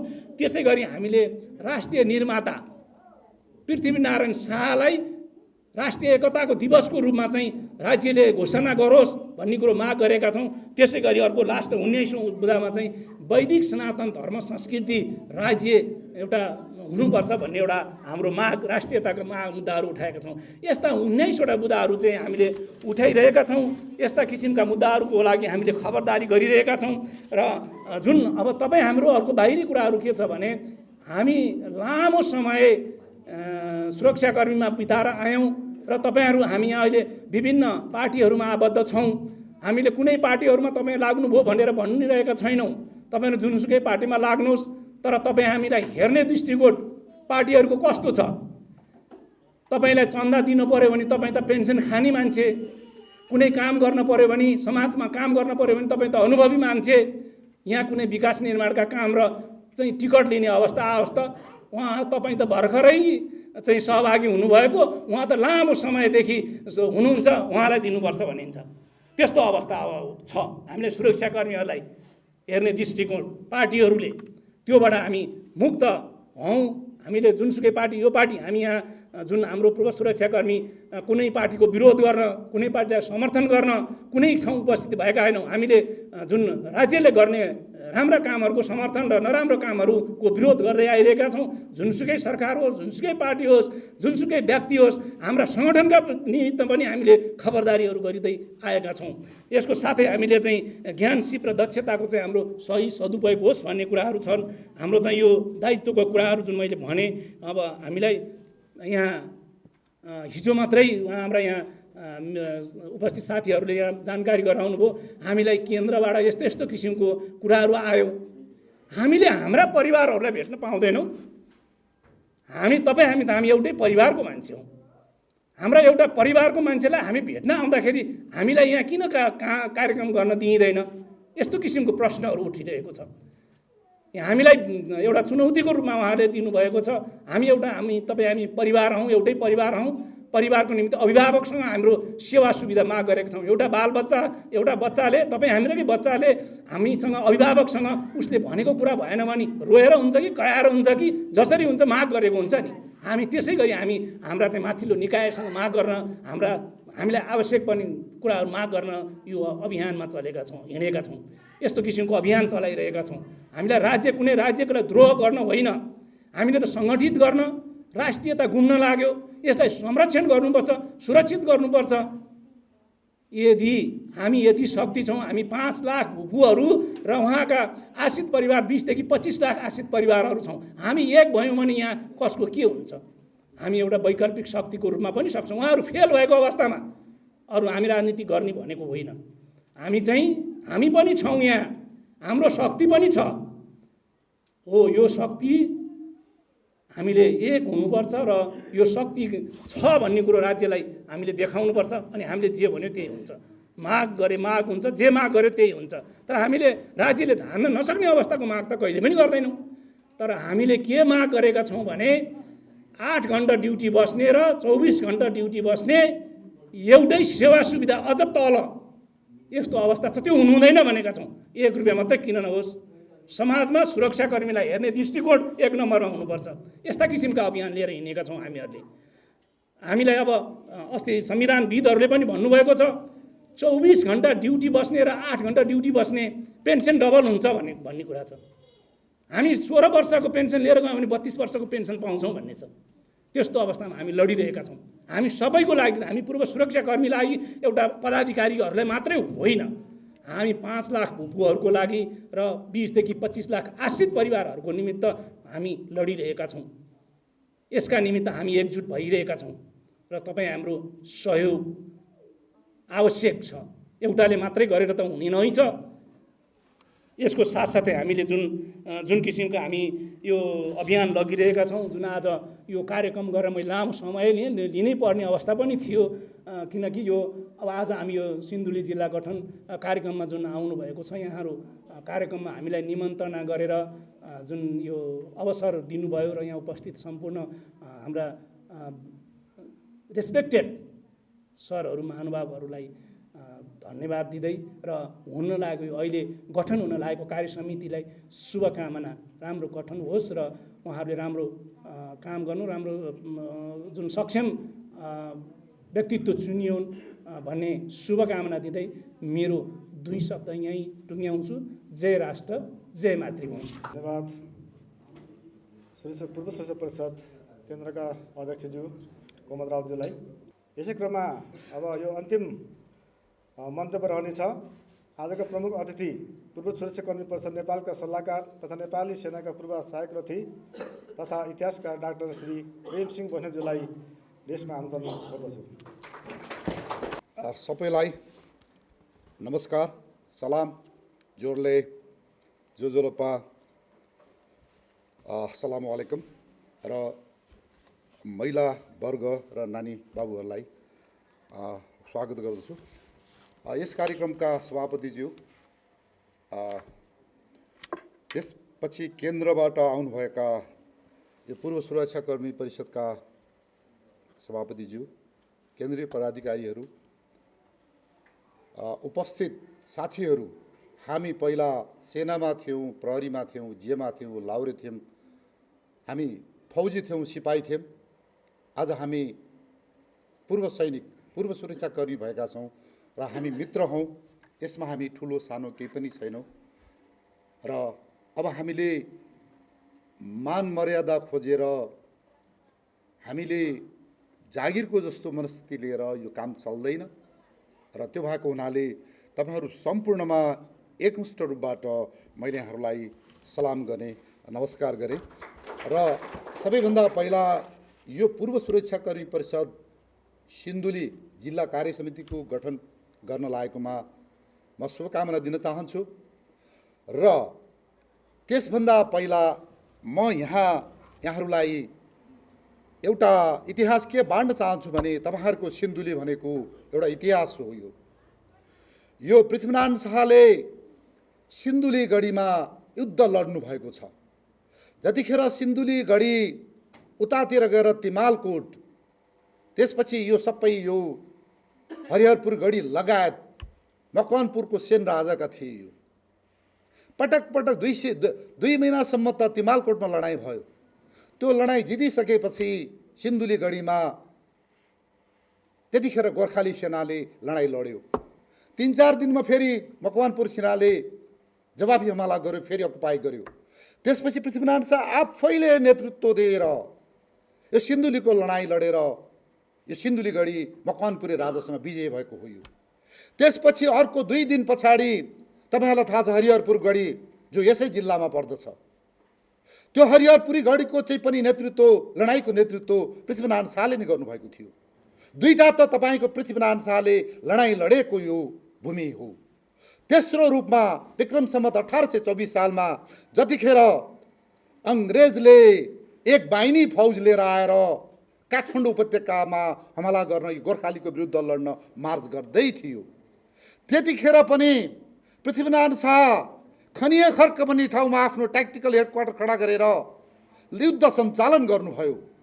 तपाईहरुको एउटा वीर, यहाँका मगरहरू, यहाँका तपाईका सबै जातिहरूले तपाईको यो पौवा गढी, त्यसपछि ढुङ्ग्रे भन्ज्याङ, ढुङ्ग्रे बास, तीनतिरबाट तपाईको एम्बुस थापेर अंग्रेज फौजलाई हराएर भगाएर 1100 काटेको ठाउँ हो यो। तपाई यहाँ बहादुर भूमि हो यो, जुन ठाउँमा पछि पृथ्वीनारायण शाहले सिन्धुली गढीको लडाईँमा पनि तपाईको भद्रकाली मन्दिरमा दर्शन गरिबक्सेको थियो। त्यसपछि गएर अंग्रेज क्याप्टेन किन्लकलाई काटिसकेपछि, त्यसका फौजलाई काटिसकेपछि पनि दोस्रो चोटि पनि उहाँले दर्शन गरिबक्सेको थियो। त्यो भूमि हो यो तपाईहरुको यो सिन्धुली गढी। र म आफ्नो व्यक्तिगत रूपले भन्न पर्दा यो बाहिनीमा, म यहाँको बाहिनीमा सहायक बाहिनीपति थिएँ, 1 वर्ष काम गरेँ र माओवादीको लडाईँमा मैले धेरै ठाउँमा यहाँ युद्ध गरेको छु। धेरैचोटि म भैरवनाथ गढबाट लडेको छु भन्दा यो भूमिसँग मेरो एउटा अट्याचमेन्ट छ, मेरो माया छ। र त्योभन्दा ठुलो कुरा तपाईहरु एउटा देवभूमि हो यो। यहाँ थुप्रै देवी देवताहरू छन् र मित्रहरू, तपाईहरुकै सिन्धुली बजारबाट जन्मिनु भएका कविन्द्र जङ थापा जो नेपाली सेनाको मेजर हुनुहुन्थ्यो, उहाँले कङ्गोको शान्ति सेना मिसनमा त्यहाँका थुप्रै तपाईका त्यो निशस्त्र जनतालाई बचाउँदाखेरि उहाँ गोली लागेर उहाँले चाहिँ वीरगति प्राप्त गर्नुभयो। उहाँ पछि कर्नेल हुनुभयो। कर्नेल कविन्द्र जङ थापाज्यूलाई यो सुरक्षा परिषदको तर्फ पूर्व सुरक्षाकर्मी परिषदको तर्फबाट हामी नमन गर्छौं, सलाम गर्छौं। यो एउटा सिन्धुलीको पुत्र हुनुहुन्थ्यो उहाँहरू।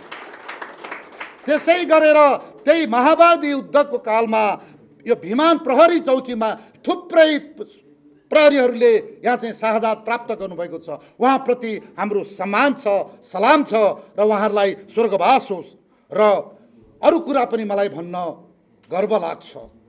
यो तपाईको भूमिमा काठमाडौँ विश्वविद्यालय जस्तो खडा गर्ने नेपालको एउटा विद्वान सुरेश राज शर्मा, जो प्राध्यापक डाक्टर सुरेश राज शर्मा जो उपकुलपति हुनुभयो, उहाँ एउटा व्यक्ति, महान व्यक्ति हुनुहुन्थ्यो। त्यति मात्र होइन, माओवादीका नेता जो सीपी गजुरेलसँग मेरो उतिखेरको विचार मिलेन, हामी युद्धभूमिमा लड्यौं। तर अहिले उहाँले जसरी एउटा देशको राष्ट्रियताको लागि, देश बचाउनको लागि तपाईको दलाल गर्ने नेताको विरुद्धमा एउटा वृद्ध उमेरमा पनि उहाँले हामीहरूलाई बोलाएर सडकमा निस्किनु भएको छ, आह्वान गर्नुभएको छ। उहाँको राष्ट्रप्रेमप्रति, उहाँको एउटा जोशप्रति म सम्मान गर्छु। यो ती व्यक्तिहरूको हामीलाई कुन वाद हो हामीलाई मतलब छैन। योभन्दा अगाडि भन्यो तपाईँहरू कोही पनि यहाँ तपाईँ जे वादी हुनु सक्नुहुन्छ, काङ्ग्रेस हुनुहोस्, कम्युनिस्ट हुनुहोस्, जे हुनुहोस्, राजावादी हुनुहोस्, तर हामी अहिले यहाँ विशुद्ध एउटा पूर्व सुरक्षाकर्मी परिषद, हामी राष्ट्रियताको कुरामा हामी एउटा यो हातेमालो गरेर हामी अगाडि बढ्दैछौँ। त्यो भएको हुनाले मैले यी पात्रहरूको मैले नाम लिएँ। यो तपाईँहरूको एउटा ऐतिहासिक इतिहास पनि हो र जिउँदो भूमि पनि हो। र मित्रहरू, यो पूर्व सुरक्षाकर्मी परिषद हामी राजनीति गर्नलाई अगाडि बढेकै होइन। त्यहाँ माथि पनि म भन्छु, नेपाली सेना होस्, प्रहरीमा होस्, तपाईँको कुनै लाउरेको संस्थामा होस्, यो माथिल्लो लेभलको अधिकृत भएपछि किन हो देशलाई माया गर्नलाई कन्जुसी गरेको पाएँ। यो संस्थामा विशेष गरेर पूर्व सुरक्षाकर्मी परिषदमा प्रहरी, सेना, लाउरेहरू, उहाँहरूको यो तपाईँको सिपाही, हौलदार, जमदार, सुबदार, लप्टन साहबहरूको जुन एउटा जम्मात छ, तपाईँहरू एउटा तपाईँहरूको ज्यामी मौरी हुनुहुन्छ। तपाईँहरूले दुःख गर्नुभयो तपाईँको जागिरमा पनि। अहिले पनि तपाईँहरू एउटा देशमा पर्दाखेरि, देश डुब्न लाग्दाखेरि तपाईँहरूले खबरदारी गरेर हिँड्नु भएको छ। यहाँ कसैको पनि यो संस्थाले भाग खोज्दैन। हामीले सिंहदरबारको प्रधानमन्त्रीको कुर्सी माग्न हामी जाँदैनौँ। हामी जङ्गी अड्डामा हाम्रो केही पनि हाम्रो माग छैन, त्यहाँ हामीलाई कुनै पनि चाहिएको छैन। अरू कुनै भूपू प्रहरी सङ्गठन अथवा सैनिक सङ्गठनको हाम्रो दाबी हामीलाई केही पनि छैन। हो, हामी तपाईँहरूको नेपाल प्रहरीका आइजिपी साहब, सशस्त्र प्रहरीका आइजिपी साहब, राष्ट्रिय अनुसन्धान विभागका प्रमुखज्यू, नेपाली सेनाका प्रधान सेनापतिज्यू, हामी तपाईँहरूको भगिनी संस्था हौँ। तपाईँहरूको भूपू प्रहरी सङ्गठन छन् त्यहाँ, अरू तपाईँको के अरे सैनिक सङ्गठन छन् त्यहाँ। काजु खाएर तपाईँको वर्षमा एक दिन माइनर बुकमा लेखेर चिया र बिस्कुट खाएर ताली बजाएर हिँडेर त्यसको मतलब केही छैन। तपाईँको देश यतिखेर डुब्न खोज्छ भने, दलालीहरूको पन्जामा पर्छ भने, तपाईँको सिपाही, तपाईँका अन्य दर्जा, चाहे प्रहरी, चाहे आर्मी, कुनै पनि दर्जाले यहाँ चाहिँ तपाईँको एउटा के भन्ने एउटा नोकरको जस्तो तपाईँको सेवा सुविधा पाएर तपाईँ चाहिँ खाडी र मलेसियामा पुगेर जुन एउटा मरेर बाकसमा तपाईँको हालेर आउनुपर्ने स्थितिमा किन मूल्याङ्कन गर्नुहुन्न आइजिपी साहबहरू, प्रधान सेनापतिजीहरू? के इन्डियन आर्मीमा छ यो थोरै? के इन्डियन प्रहरीमा छ यो थोरै? के कुनै आर्मीमा छ यो थोरै? किन ग्याप भयो? किन अहिले 16 वर्षको पेन्सन आज तपाईँको पेन्सन पट्टा बुझा छ, भोलि तपाईँ किन मलेसियामा चाहिँ तपाईँका फौजहरू किन उडिरहेका छन्? किन अफगानिस्तानमा रोएर बसिरहेछन्? यो चिजहरूमा नहोस्। तपाईँको प्रहरीको संस्था, सेनाको संस्था तपाईँहरूको बलियो होस् भएर हामी तपाईँहरूकोले माग्न सक्नु भएन। तपाईँहरूले माग्न सक्नुभन्न। राजाको पालामा पनि जी हजुरी भयो कल्याणकारीको कुरामा, अहिले पनि जी हजुरी तपाईँका अहिले अन्य कर्मचारीहरूले, अन्य सङ्गठनहरूले कति माग्छन्। तपाईँ स्थानीय सरकारहरूको सुविधा हेर्नुहोस्, यहाँ सबै। हामी यसलाई तपाईँको जेलिसी गर्दैन, तर तपाईँ फुलीधारीहरू माग्नुहोस् तपाईँको बालवाला फौजको लागि, भुपुको लागि माग्दिनुहोस्। के तपाईँहरूले झन्डा हालेर मात्रै, संविधानको कुरा गरेर मात्रै यहाँनिर छ खाडल हाम्रो तपाईँहरूको बिचमा? हो, तपाईँहरूको सैनिक सङ्गठन, भूपू सैनिक सङ्गठनले बोलेन, प्रहरी सङ्गठनले बोलेन।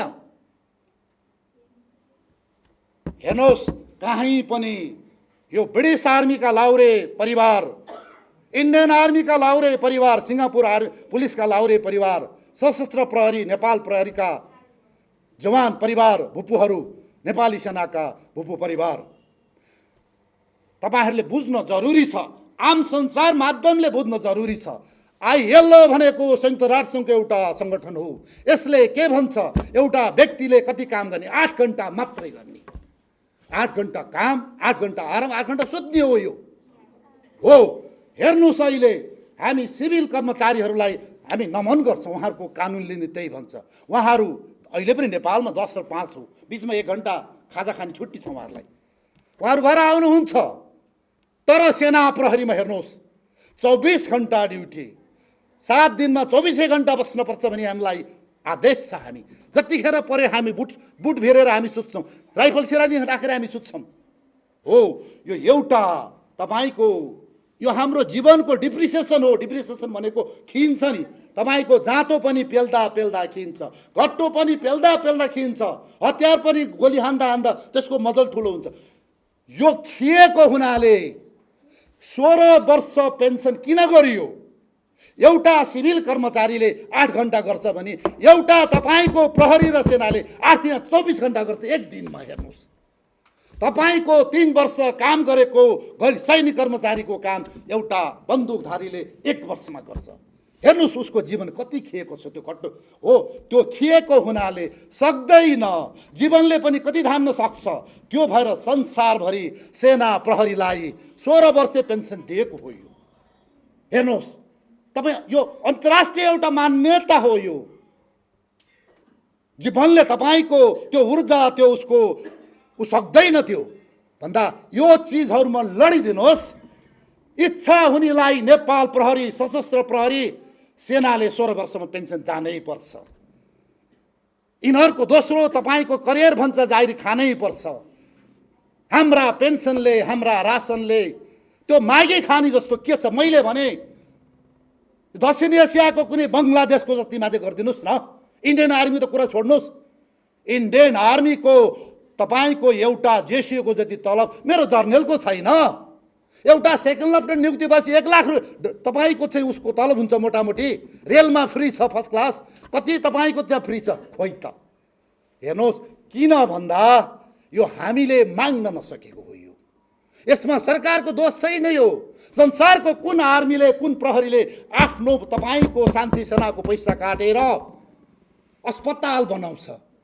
कहाँ तपाईँको स्कुल कलेज चलाउँछ? यो कुन आर्मीमा छ? यो अनि माग्न नसक्ने, हामीले मागेर हिँड्यो भने हामीलाई अन्यथा लाज हुन्छ। तपाईँहरूलाई किन लगाउने ठुलाफुली? तपाईँ माग्न सक्नुहुन्न भने माग्नुहोस् न तपाईँका प्रधानमन्त्री, रक्षा मन्त्री, गृहमन्त्रीसँग। उहाँहरूले दिनुहुन्छ।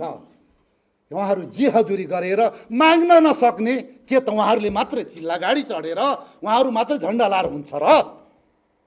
तपाईहरूले सक्नुहुन्न सन्तान पाल्न भने पेटभरि खाउँ नगर्नुहोस्। यो देशलाई चाहिएको सेना हो, देशलाई चाहिएको प्रहरी हो। हाम्रा तलब काटेर अस्पताल, हाम्रो तलब काटेर तपाईँको चाहिँ औषधि उपचार, शिक्षा नेपाल प्रहरी र सेनामा हुन सक्दैन। यो हाम्रो घरको लागि काम गर्न आएको होइन हामी। यो मैले भने नजिर, अदालतले भन्छ नजिर, अरू देशको नजिर हेरौँ न। यो के हामी बौलाएर हिँडेका छौँ? अर्को कुरा हेर्नुहोस्, मैले भने गैर सैनिक कर्मचारीहरूलाई म सम्मान गर्छु, उहाँहरू महान हुनुहुन्छ।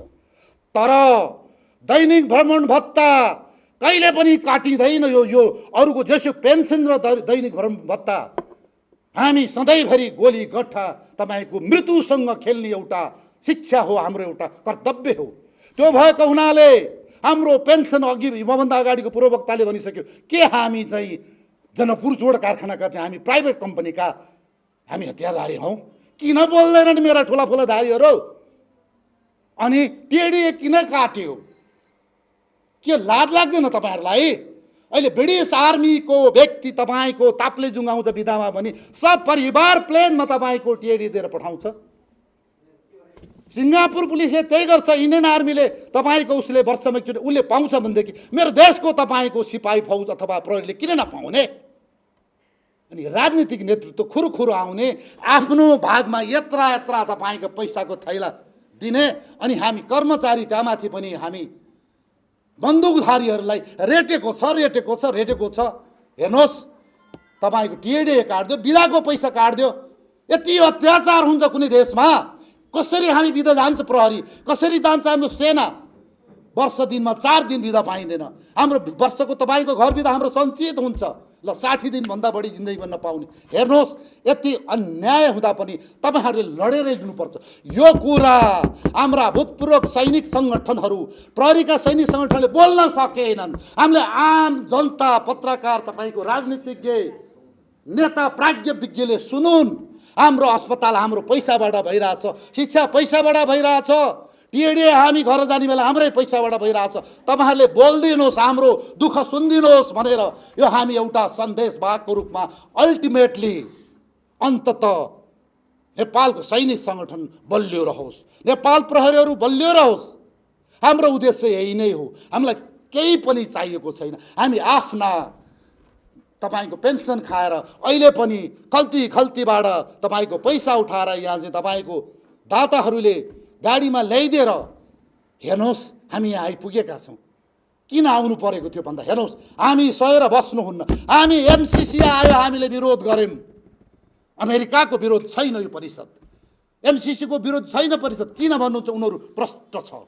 ढाँट र झुटहरू जो केही नेताले खाए अमेरिकाको पैसा, यी झुटहरूले अहिले एउटा बिखलाई अमृत बनाएका थिए। यो होइन, यो बिखै यो चाहिँ नफाल्यो भने यो बिख हुन्छ भनेर हामी छाती पिटेर हिँड्यौँ। हाम्रो संसारले हेरे, खोइ त पास हुने भए तिनका बाउको तागत रहेछ भने त पास हुँदैन त अस्ति। किन तिनीहरूले सके नि त तपाईँको पेस गर्नलाई? अनि हामीलाई कसका दलाल भनेर हेर्नुहोस्, किमार्थ पूर्व सुरक्षाकर्मी मित्रहरू तपाईँहरू गरिस। हेर्नुहोस्, यो धरती माता हो, तपाईँको आमा र जन्मदिने यो आमा र यो तपाईँको यो धरती बराबरी हुन्छन्। हामीले कहिले पनि हाम्रो धरती मातामाथि यस्तो अन्याय विदेशीको चलखेल हामी हुन दिँदै हुँदैन। हेर्नुहोस्, अहिले पनि हामी बाल छौँ, चाहे प्रहरी चाहे सेना। हामीले पेन्सन खाइरहेछौँ। 73 वर्षमा लड्दै मरेका हुन् भक्ति थापा, त्यस्तै गरेर थुप्रै मरे भन्दा हामी त्यति वर्ष पुगेका छैनौँ। अहिले पनि दिन्छन् भने हामी तपाईँको कति बन्दुक बोक्नुपर्छ, कति खुकुरी बोक्नुपर्छ, कति खुँडा बोक्नु, हामी सबै तयारी छौँ देशको लागि। अर्को कुरा, मित्रहरू, पूर्व सुरक्षाकर्मी मित्रहरू, अरू देशमा प्रहरीबाट रिटायर्ड भएको, सेनाबाट रिटायर्ड भएको भूपुहरूलाई देशमा सबैभन्दा पहिला सुरक्षाङ्गहरू ब्याङ्क साइन्क सबैमा पहिला तिनीहरूलाई प्राथमिकता दिनलाई सेनाले प्रेसर दिएको छ। त्यहाँ प्रहरीले प्रेसर दिएको, इन्डियामा हेर्नुहोस्, पाकिस्तान हेर्नुहोस्, अरू देशमा हेर्नुहोस्, अमेरिकामा हेर्नुहोस्, त्यहाँ रिटायर्ड प्रहरीको कति भ्यालु छ जागिर खानलाई। तपाईँ पेन्सन पट्टा लिन पाउनु छैन, तपाईँलाई चाहिँ त्यहाँ पहिला नै त्यहाँ मागिसकेको हुन्छ। इन्डियनमा हेर्नुहोस्, संसारभरि हेर्नुहोस्। अब हाम्रा भुप्पू भएपछि निमुरमुन्टी नयस्तो गरेर पट्टा बनाएर ठुला बडाहरू घर हेर्नुहोस्। तपाईँ हामी त च्यातेको जुत्ता जस्तो छौँ, हामीहरू फाटेका जुत्ता जस्तो छौँ। तपाईँ हाम्रो के छ त? के हामी केही गर्न सक्दैन? तपाईँ सक्नुहुन्न हो। अब यहाँनिर राज्यले हामीलाई छोडिदियो, हाम्रो संस्थाले केही माग्न सकेन। अब तपाईँ कुनै पार्टीको झोला बोक्ने हो, अथवा मलेसियामा गएर मर्ने हो, अथवा अफगानिस्तानमा गोली खाने हो, यो किन भयो त? अरू देशमा पनि हेर्नुहोस् न त। पूर्व प्रहरी भनेपछि, पूर्व सैनिक भनेपछि अथवा अरू कर्मचारी पनि नमरुन्जेल। हाम्रो संस्था भनेको सेनाको जङ्गी अड्डा हो, प्रहरीका तपाईँको हेडक्वार्टर हुन्। हामी नमरुन्जेल हेर्नुपर्छ, हामीलाई हेर्नुपर्छ, सुरक्षा दिनुपर्छ, परिवारलाई दिनुपर्छ। खोइ त हामीलाई हो, हामी कुरा गर्छौँ अन्तर्राष्ट्रिय चाहिँ हामी तालिमको कुरा गर्छौँ, यो र त्यो अमेरिकाको कुरा गर्छौँ हाम्रो ब्रिफिङमा मन्त्रीहरू तपाईँको। तर यहाँ दिने बेलामा राणाको पालाको जति पनि तपाईँको कमसेकम राणाले त तपाईँको यो चाहिँ के भन्यो हस्पिटल यताउतिमा जति दिए तपाईँको गरे नि त। अनि त अहिले त हाम्रा शान्ति सेनाका पैसा कुटु काटेर र अर्को कुराहरू म यसै प्रोग्रामबाट प्रधान सेनापति जङ्गी अड्डालाई के भन्छु भने हाम्रो कल्याणकारी पैसाबाट भूपू र तपाईँको बालवालाहरूले 1 करोडसम्मको लोन, त्यो पनि 2% ब्याजमा पाउनुपर्छ। उठाउन केही पनि गाह्रो छैन यो बालवालासँग। उसले बालवालाले तपाईँको किन्छ जग्गा, किन्छ घर, किन्छ छोडिदिन्छ। राजीनामा दिएको भोलिपल्ट उसले आधी बेच्छ, आधीमा उसले मजाले उसलाई खाडी नै जानु पर्दैन, केही पनि गर्नु पर्दैन। हेर्नुहोस् भन्दाखेरि मित्रहरू, यो चिज हामीले उचाल्न आएको होइन, हाम्रो अधिकार हो। यो अन्तर्राष्ट्रिय नजिर हो, यो छिमेकी मुलुकको नजिर हो। यो चिजहरू हाम्रो संस्थाले मागिदिउन्। अल्टिमेटली हाम्रो तपाईँको अभिभावक भनेको जङ्गी अड्डा हो, प्रहरी हेडक्वार्टरहरू हो। हामी उहाँहरूको तपाईँको एउटा मैले भने भगिनी संस्था हौँ। र अब यो मैले अन्तमा भन्नुपर्दा यो पूर्व सुरक्षाको कर्मी परिषदलाई आइजिपी साहबहरू 2 जना, राष्ट्रिय अनुसन्धान विभागका प्रमुखज्यू र जङ्गी अड्डाले हेरे हुन्छ, छाने हुन्छ कुन विदेशी संस्थाबाट परिचालित छ अथवा कुनै यहाँ डनसन तपाईँका माफीबाट परिचालन छ। यिनीहरूलाई लगाएर छानबिन गरेर र यिनीहरूको मेनिफेस्टो भनेको त्यो कार्यविधि सबै हेरेर गल्ती छ भने कारबाही गरियोस्। भूपू सैनिक सङ्गठन परिसङ्गठन मात्रै, नत्र भने तपाईँहरू आफू पनि गर्न नसक्ने, गर्नेलाई पनि खुट्टा तान्ने नगर्नुहोस्। अल्टिमेटली हामी नेपाल आमाका पुत्रहरू हौँ, हामी सेना हौँ, प्रहरी हौँ, तपाईँको चाहिँ लाउरे हौँ, हामी सिभिल हौँ, जे हौँ, हामी सत्य बोल्छौँ। एक गोली एक दुश्मन, हामीले त्यही जानेका छौँ। हाम्रो आत्माबाट यही बोल्छ, मुखले यही बोल्छ, मनले यही बोल्छ। त्यो भएको हुनाले मैले अन्तमा फेरि पनि भने, तपाईँहरूले स्थानीय नेताहरूलाई कुरा भनिदिनुहोस्, सेना प्रहरीको किन चाहियो 16 वर्षमा पेन्सन? खानीले खान्छन् 28-30 वर्षसम्म, मतलब भएन। मैले भने तपाईँको डिप्रिसिएसन कस्ट, घट्टो खिन्छ, जाँतो खिन्छ, हतियार खिन्छ, तपाईँको खुर्पा खुकुरी पनि खिएर सान लाउनुपर्छ। It's the depreciation cost. So तपाईँको 16 वर्षको पेन्सन यो चाहिँ 24 घन्टाको ड्युटी भनेको इट्स द डिप्रिसिएसन कस्ट हो। यो आइएलओको नियमअनुसार मैले भने यो चाहिँ हेर्नुहोस् त्यहाँ अन्तर्राष्ट्रिय कानुनमा हो, त्योभन्दा बढी खापिएको हुनाले तपाईँले पेन्सन 16 वर्षमा पाउनुहुन्छ। अरू कति देशमा त 8 वर्ष 10 वर्षदेखि पनि छ, तर त्यो पार्सियल पेन्सन पाउँछ भन्दा यो चिजहरूले तपाईँको स्थानीय नेता पत्रकारलाई भन्नुहोस् हामी कति दुःख हामीले बुझिरहेको छौँ। शान्ति सेनाको पैसाले के यही हुन्छ मेडिकल उपचार, यही तपाईँको शिक्षा दिन्छ, टिएडी आफ्नै खर्चबाट जान्छ वर्षमा एकचोटि घर जाँदाखेरि? किन हामीलाई दिँदैन, किन माग्दैनन्? यो चिजहरू हामीले प्रचार प्रसार गर्नु पर्यो। हामी पीडित हौँ, विशेष गरेर यो बन्दुके भन्छु म, जो हामी बन्दुके लिने सेना प्रहरी हामी पीडित छौँ। किन भन्दा अरूले गरेर होइन। अघि मित्रहरूले भन्नुभयो हरेक संस्थामा ट्रेड युनियन हुन्छ, त्यहाँ प्रधानमन्त्रीले गर्छन्। तपाईँको सिंहदरबारभित्र चाहिँ नारा जुलुस गरेर देख्नु भएको छ? तपाईँको अहिले अदालतमा, सर्वोच्च अदालतमा न्यायाधीशले हडताल गरेर बसेर देख्नु भएको छ? हो, हामी त त्यस्तो हाम्रो अनुशासन होइन, हाम्रो त्यो हामी गर्न खोजेका होइनौँ। तर तिनीहरूले अधिकार माग्छन्, तर हाम्रो माग्दिने भने को त भन्दा हाम्रा ठुला फुलीहरू हुन्। माग्दिनु पर्यो चिजहरू।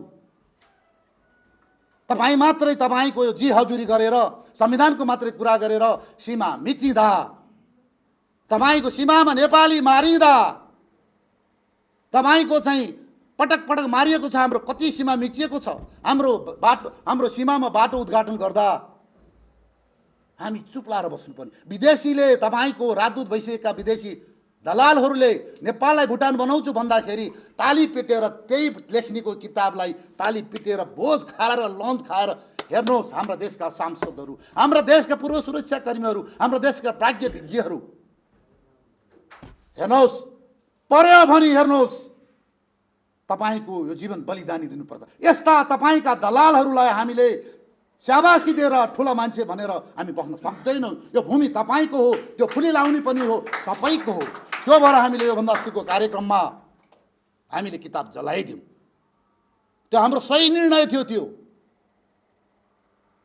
हामी पनि त्यस्तै पछि लाएर त्यो दलालको चाहिँ सोल्टी होटेलमा खान जान, हेर्नुहोस् त्यो खानुभन्दा मेरो लागि ऊ त्यो कोपारामा फ्यालेको तपाईँको त्यो के हो, त्यो त्यो त्यो त्यो त्यो खाए हुन्छ, त्यो कुरा बुझ्नुहुन्छ। देशलाई चाहिँ भुटान बनाउने भन्ने किताबको उद्घाटनमा बाफ्रे बाफ्रे सोल्टी होटलमा हेर्नुहोस् त मेरो देश कस्तो भइसक्यो। हामीलाई अझ तपाईँको हामीलाई बेकुफ बनाउँछ भन्दा हेर्नुहोस् यो चिजहरू कसैले त बोल्नै पर्छ, कसैले त भन्नै पर्छ। हामी भनेको एउटा समाजमा एउटा सन्देश तपाईँको चाहिँ दिने हौँ। हामीलाई गोली ठोकियोस्, हाम्रो तपाईँको नैतिकता हेरियोस्, एक एक जाँचियोस्, तर छ भने हामी कारबाही गर्न तयारी, भोग्न तयारी छौँ। र होइन भने यो नाबर्दीपनले यो सभा समारोह बाँडिदिने हामीहरूको, हामीलाई एउटा होस्टाइल एउटा अर्गनाइजेसनको रूपमा लिने यो कदापि नगरियोस्। अन्तमा फेरि पनि मैले भने सम्पूर्ण ब्रिटिस आर्मी र परिवारहरू, भूपुहरू, इन्डियन आर्मी परिवार र भूपुहरू, सशस्त्र प्रहरी र भूपुहरू परिवारहरू, नेपाल प्रहरी र भूपुहरू, राष्ट्रिय अनुसन्धान विभाग र भूपुहरू प्रहरीहरू र यो सिङ्गापुरी पुलिसहरू सबैजनामा मैले तपाईँहरूलाई शुभकामना दिन्छु। र देशको लागि तपाईँहरूले हेर्नुहोस्, एकपटक सोच्नुहोस्, एकपटक तपाईँहरूको अन्यायमा हामीले बोलिरहेका छौँ। इन्डियन आर्मीको चाहिँ जुन चाहिँ त्यो पहिलाका यो नागरिकता नमिलेर, सिटोड नमिलेर जति चाहिँ तपाईँको उनीहरूले दुःख पाइरहेको कुरा हामीले आवाज उठाइदिएका छौँ। यो ब्रिटिस आर्मी एउटा तपाईँको जुन एउटा ठगी गरिरहेको छ, यसले यो हङकङबाट सेना फिर्ता भइसकेपछिका अगाडिका आर्मीहरूलाई भयङ्कर दुःख दिएको छ। त्यहाँ पैसै पाएका छन् तिनीहरूले, कति तिनीहरू अनसन बसिरहेको छ। हाम्रो एकबद्धता छ कि पहिलो तिनीहरू नेपाली हुन्, दोस्रो तिनीहरू हामी जस्तै तपाईँका सेना हुन्। तिनीहरू संसारका तपाईँको इथियोपियाका सेना होस्, चाइनाको सेना होस्, कोरियाको सेना होस्, तिनीहरू हाम्रा तपाईँका कमरेड्सहरू हुन्। कमरेड भनेको तपाईँको कम्युनिस्ट होइन, यो कमरेड भनेको एउटा साथी हो। साथी पनि तपाईँको फलामको लुवाले बनाएको त्यस्तो साथी हो जो तपाईँको पर्दा मर्दा बढ्दा त्यो छुट्टिँदैन, त्यसलाई कमरेड भनिन्छ। हाम्रो आर्मीमा कमरेडसिप हुन्छ भन्दा संसारभरिका सेना प्रहरी हाम्रा कमरेड हुन्। यो सबैभन्दा पहिला फ्रान्समा राज्य क्रान्ति हुँदाखेरि त्यहाँ जन्मेको त्यो शब्द हो कमरेडसिप। त्यहाँ राज्य क्रान्ति भयो, राजालाई काटेर मारियो, भिडले हुलले क्रान्तिले मारिसकेपछि अब जनतालाई कसरी सम्बोधन गर्ने त? अब राजाको आइबक्सोस् खाइबक्सोस् होइबक्सोस् यस्तो त्यस्तो शब्दहरू थियो त्यतिखेर त्यहाँ समाजमा विभिन्न शब्द भन्दा। अब सबैलाई कसरी सम्बोधन गर्ने भन्दा माथिदेखि तलसम्मको सबै जनतालाई अब हामी एक उस्तै भनेर चाहिँ एउटा गर्नलाई कमरेड भनेर तपाईँको उत्पादित यो चाहिँ एउटा शब्द हो। यो पछि कम्युनिस्टहरूले यसलाई चाहिँ क्यास गरेर अहिले यहाँ लाल सलाम comrade comrade, this is a mistake. यो होइन। यो चिजहरू हाम्रो सेनामा, हाम्रो कमरेडसिप हाम्रो सेनामा हुन्छ चिजहरू भन्दा। र फेरि पनि भने यो एउटा ऐतिहासिक नगरी सिन्धुलीमा आउन पाएँ, बोलाइदिनु भयो तपाईँ आयोजकहरू। एउटा बिउ रोप्दै हुनुहुन्छ, यो पक्का पनि तपाईँको बासमती चामलको तपाईँको एउटा ऊ हो के अरे एउटा बिरुवा हो, बेर्ना हो। सबैलाई तपाईँ बोलाउनुहोस्, गर्नुहोस्। तपाईँहरूलाई के पर्छ कसो पर्छ हाम्रो फोन नम्बर लिनुहोस्, हामीले आवाज उठाइदिन्छौँ, गरिदिन्छौँ, सोधिदिन्छौँ। र तपाईँहरूको सहयोगको लागि हो हामी चाहिँ एउटा निस्वार्थ भावले हामी हिँडिरहेको छौँ। र फेरि पनि यो कार्य समितिको अध्यक्षज्यू लगायत यहाँका चाहिँ हाम्रो लप्न साहबहरू हुनुहुन्छ, सबै मित्रहरू र यो बालवाला प्रहरी भाइहरू सबैलाई धन्यवाद दिँदै म बिदा हुन्छु। धन्यवाद। जय नेपाल। पछाडि अब दोस्रो सत्रको कार्यक्रम जिल्ला कार्य समिति गठन कार्यक्रम भएको हुँदा गठन कार्यक्रमलाई सहजता गरी दिनुहुने केन्द्रीय कोषाध्यक्ष आनन्द सिंह खडाज्यूलाई अबको दोस्रो सत्रको कार्यक्रम सञ्चालन गर्न उहाँलाई माइक हस्तान्तरण गर्दछु। उद्घाटन सत्रका सभापतिज्यू, प्रमुख अतिथिज्यू, पूर्व सुरक्षाकर्मी परिषदका पदाधिकारीज्यूहरू र यहाँ उपस्थित हुनुभएका सम्पूर्ण हाम्रा सुरक्षाकर्मी मित्रहरूलाई म यो सुरक्षाकर्मी सिन्धुली जिल्ला कार्य समिति गठनको क्रममा धन्यवाद व्यक्त गर्दछु।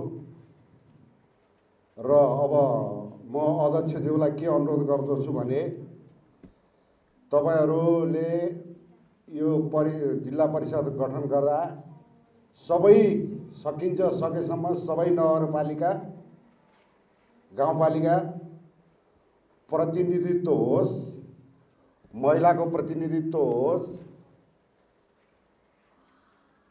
भन्ने कुरा गर्दै म 10 मिनट के अरे तपाईँहरूको बसेर मिलाएर सरसल्लाह गरेर गठन गर्न सल्लाहकारको रूपमा जस्तै केन्द्रमा बसेर यो सङ्गठनमा यो के अरे सिपाही हलदार जमदार हाम्रो सुबेदार साहबले नेतृत्व गरिरहेको छ। तपाईँ हामीले खट्ने हो, गर्ने हो, राष्ट्रियता बचाउने हो। तपाईँ हाम्रो हक अधिकारको लागि तपाईँ हामीले जे गर्न पनि गर्ने हो। त्यसको साथ हामी अगाडि बढेका हौँ। हामी कुनै फाइदा कमाउला, कुनै अलिकति पैसा कमाउला भन्ने उद्देश्य होइन। हामी खर्च गरेरै गरेका छौँ। हामीले 25-25 जनाले खर्च गरेरै कार्यक्रम देशभरि चलाइरहेका छौँ। हामीले अब जिल्लाहरू भक्तपुर, ललितपुर, हामीले काठमाडौँमा नगरपालिकाहरू गठन गरिसकेका छौँ। अब रह्यो विधानको कुरा। विधान भने तपाईँ हामी बसेर संशोधन गर्न सकिन्छ। राज्यको संविधान त चोरहरूले मन लागि संविधान संशोधन गर्छन्। तपाईँ हाम्रो हक अधिकारको लड्ने भएको हुनाले तपाईँ हाम्रो अधिकारलाई सुरक्षित गर्ने गरेर तपाईँ हामी अट्ने गरेर यो विधान बनाउन सकिन्छ। विधानमा केही कमी कमजोरी भयो होलान्, यो तपाईँहरूले सल्लाह दिनुभएकोमा तपाईँप्रति म धेरै धेरै आभारी छु। म त द्वन्द्व बिनाको विकास हुँदैन। हेर्नुहोस्, तपाईँहरूले यस्तो कुरा खोजिदिनु भएन भने हामी पनि अन्धधुन्धमा काम गरेर गइराखेका हुन्छौँ।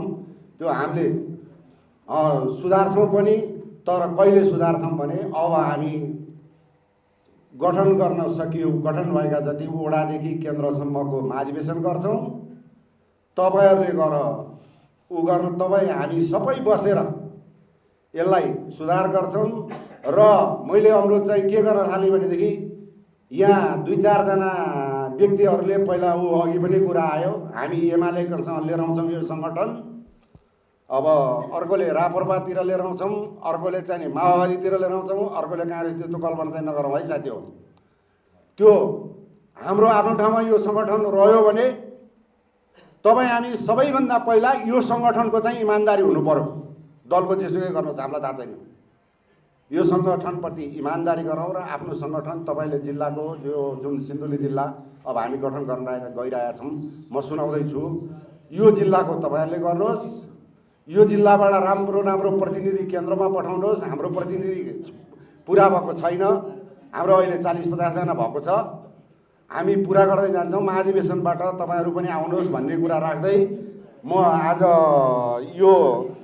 आज मिति 2078 8 महिना 27 गते सिन्धुली जिल्ला कमलाबाई नगरपालिका वडा नम्बर 5 मथुटार स्थित संस्थाको हलमा आयोजित पूर्व सुरक्षा कर्मी परिषद नेपालको सिन्धुली जिल्ला कार्य समितिको निम्न उपस्थितिमा, म उपस्थितिको नाम चाहिँ सुनाइन है, 49 जना उपस्थित हुनुभएको रहेछ।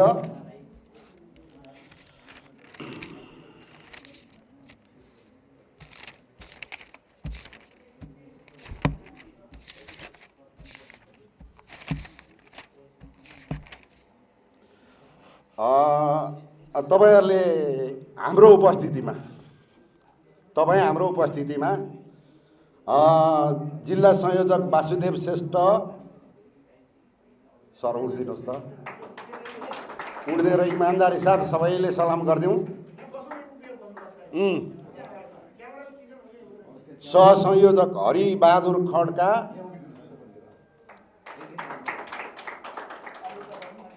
महासचिव विष्णु कुमार कार्की, सचिव सुक्री बहादुर बन्जन, कोषाध्यक्ष पदम राज थिङ, सहकोषाध्यक्ष सुमन वाइबा। अब यसमा माफ गर्नु होला है, फेरि मैले एउटा कुरो त उठाइहालेँ। हाम्रो अहिले समावेशी सेनाको मात्रै पनि भनेको छैन हामीले, पुलिसको मात्रै पनि भनेको छैनौँ, सशस्त्रको मात्रै पनि भनेको छैनौँ, भारतीय भने सबैको साथै सङ्गठनको पनि हुनु पर्यो। र महिलाहरू हुँदैन, यहाँ महिलाहरू छैन।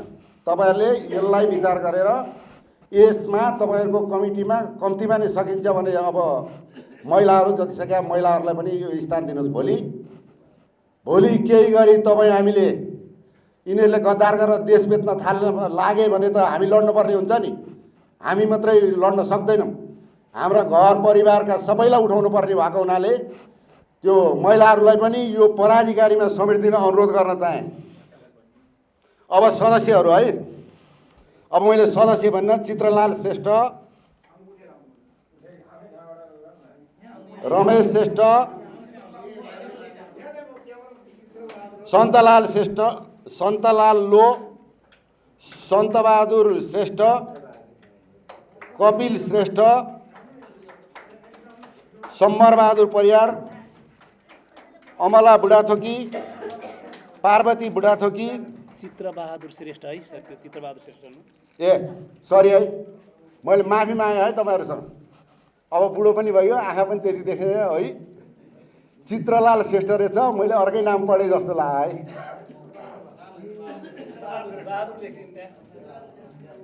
चित्रबहादुर हो। सन्तलाल लो, सन्तबहादुर श्रेष्ठ, कपिल श्रेष्ठ, सम्बरबहादुर परियार, अमला बुढाथोकी, पार्वती बुढाथोकी, शेरबहादुर बुढाथोकी। तपाईँहरूले यो कमिटी बैठक बसेर 35 सदस्यसम्म बनाउन सक्नुहुनेछ। त्यसमा पनि सबै गाउँपालिका नगरपालिका अब के छ त्यसलाई समेटिदिनु हुन अनुरोध गर्दछु। अनि अर्को एउटा सल्लाहकार समिति पनि गठन गर्न सकिनेछ र आजका हाम्रा प्रमुख अतिथि जज साहबलाई र अध्यक्षज्यूलाई हाम्रो सुरक्षाकर्मी परिषद नेपालका अध्यक्षज्यू जज साहबलाई चाहिँ नि स्वागत गरिदिनु हुन हार्दिक अनुरोध गर्दै हार्दिक अनुरोध गर्दै यहाँहरूको समयको चाहिँ नि समय दिएर पाल्नु भएकोमा क्षमा प्रार्थी हुँदै म यो माइक अब यो के अरे स्वागतपछि अध्यक्षलाई टक्राउँदै बिदा हुन चाहन्छु। धन्यवाद, नमस्कार, सलाम।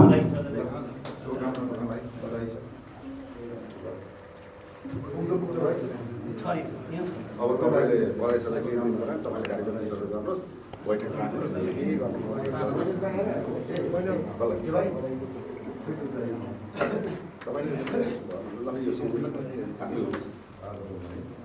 ल त अब हामी एक भर बन्ने हो क्या, बन्ने हो।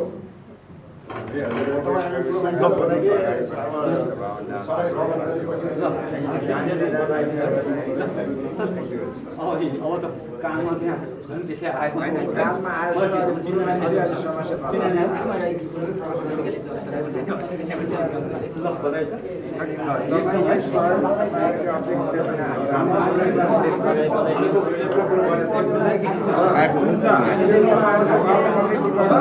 हामी त्यो जुन कमिटी गर्छौँ त्यसलाई तपाईँहरूलाई तुरुन्तै हामी चाहिँ जिल्लाव्यापी रूपमा हामी हजुरलाई यो अनुरोधका साथै धेरै ट्याक्स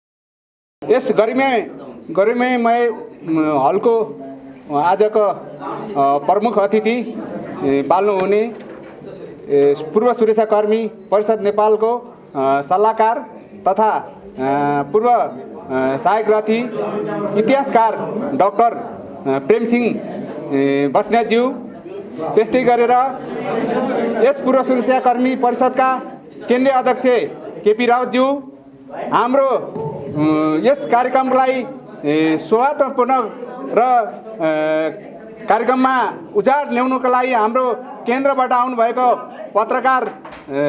पत्रकारज्यू, यस सिन्धुली महासङ्घका पत्रकार महाज्यू, त्यसै गरी हाम्रो केन्द्रीय कार्यालय केन्द्रीय पूर्व सुरक्षाकर्मी परिषद नेपालका पूर्व केन्द्रीय संयोजकज्यूहरू, सम्पूर्ण हाम्रो यो गरिमामय हलमा उपस्थित हुनुभएका महिला दिदीबहिनी तथा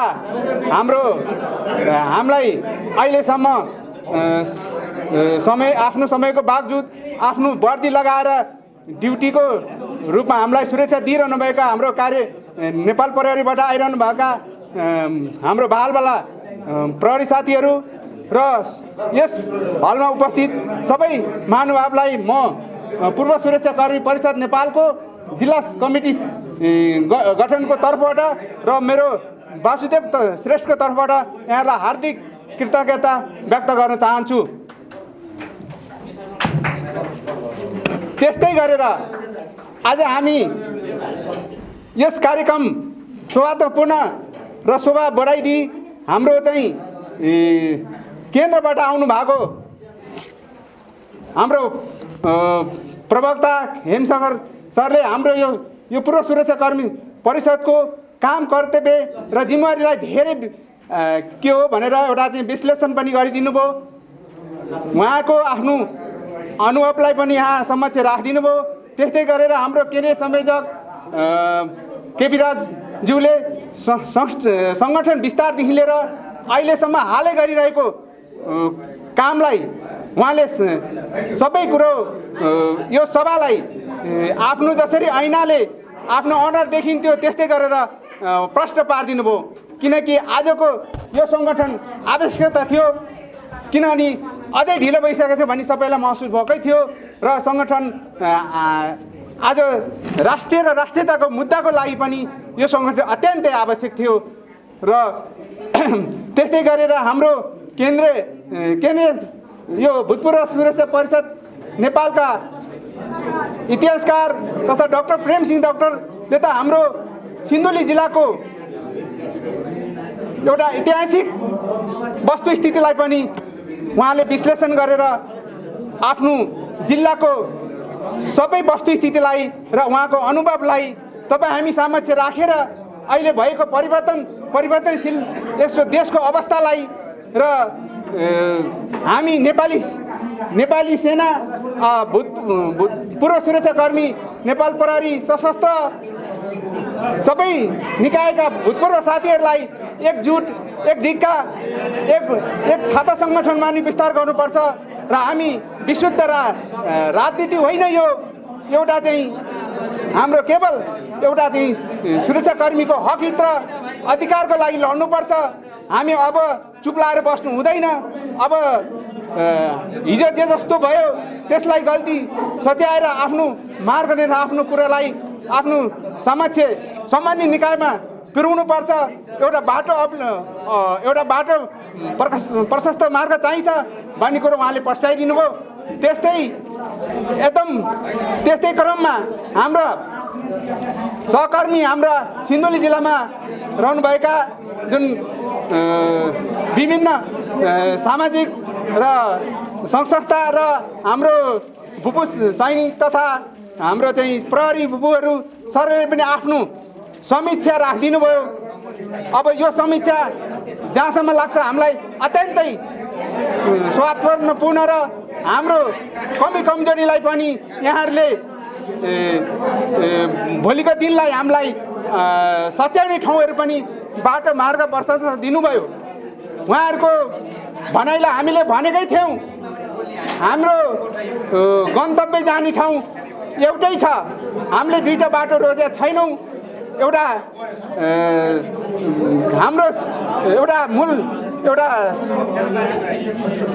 पूर्व सुरक्षाकर्मी एक हौँ, आफ्नो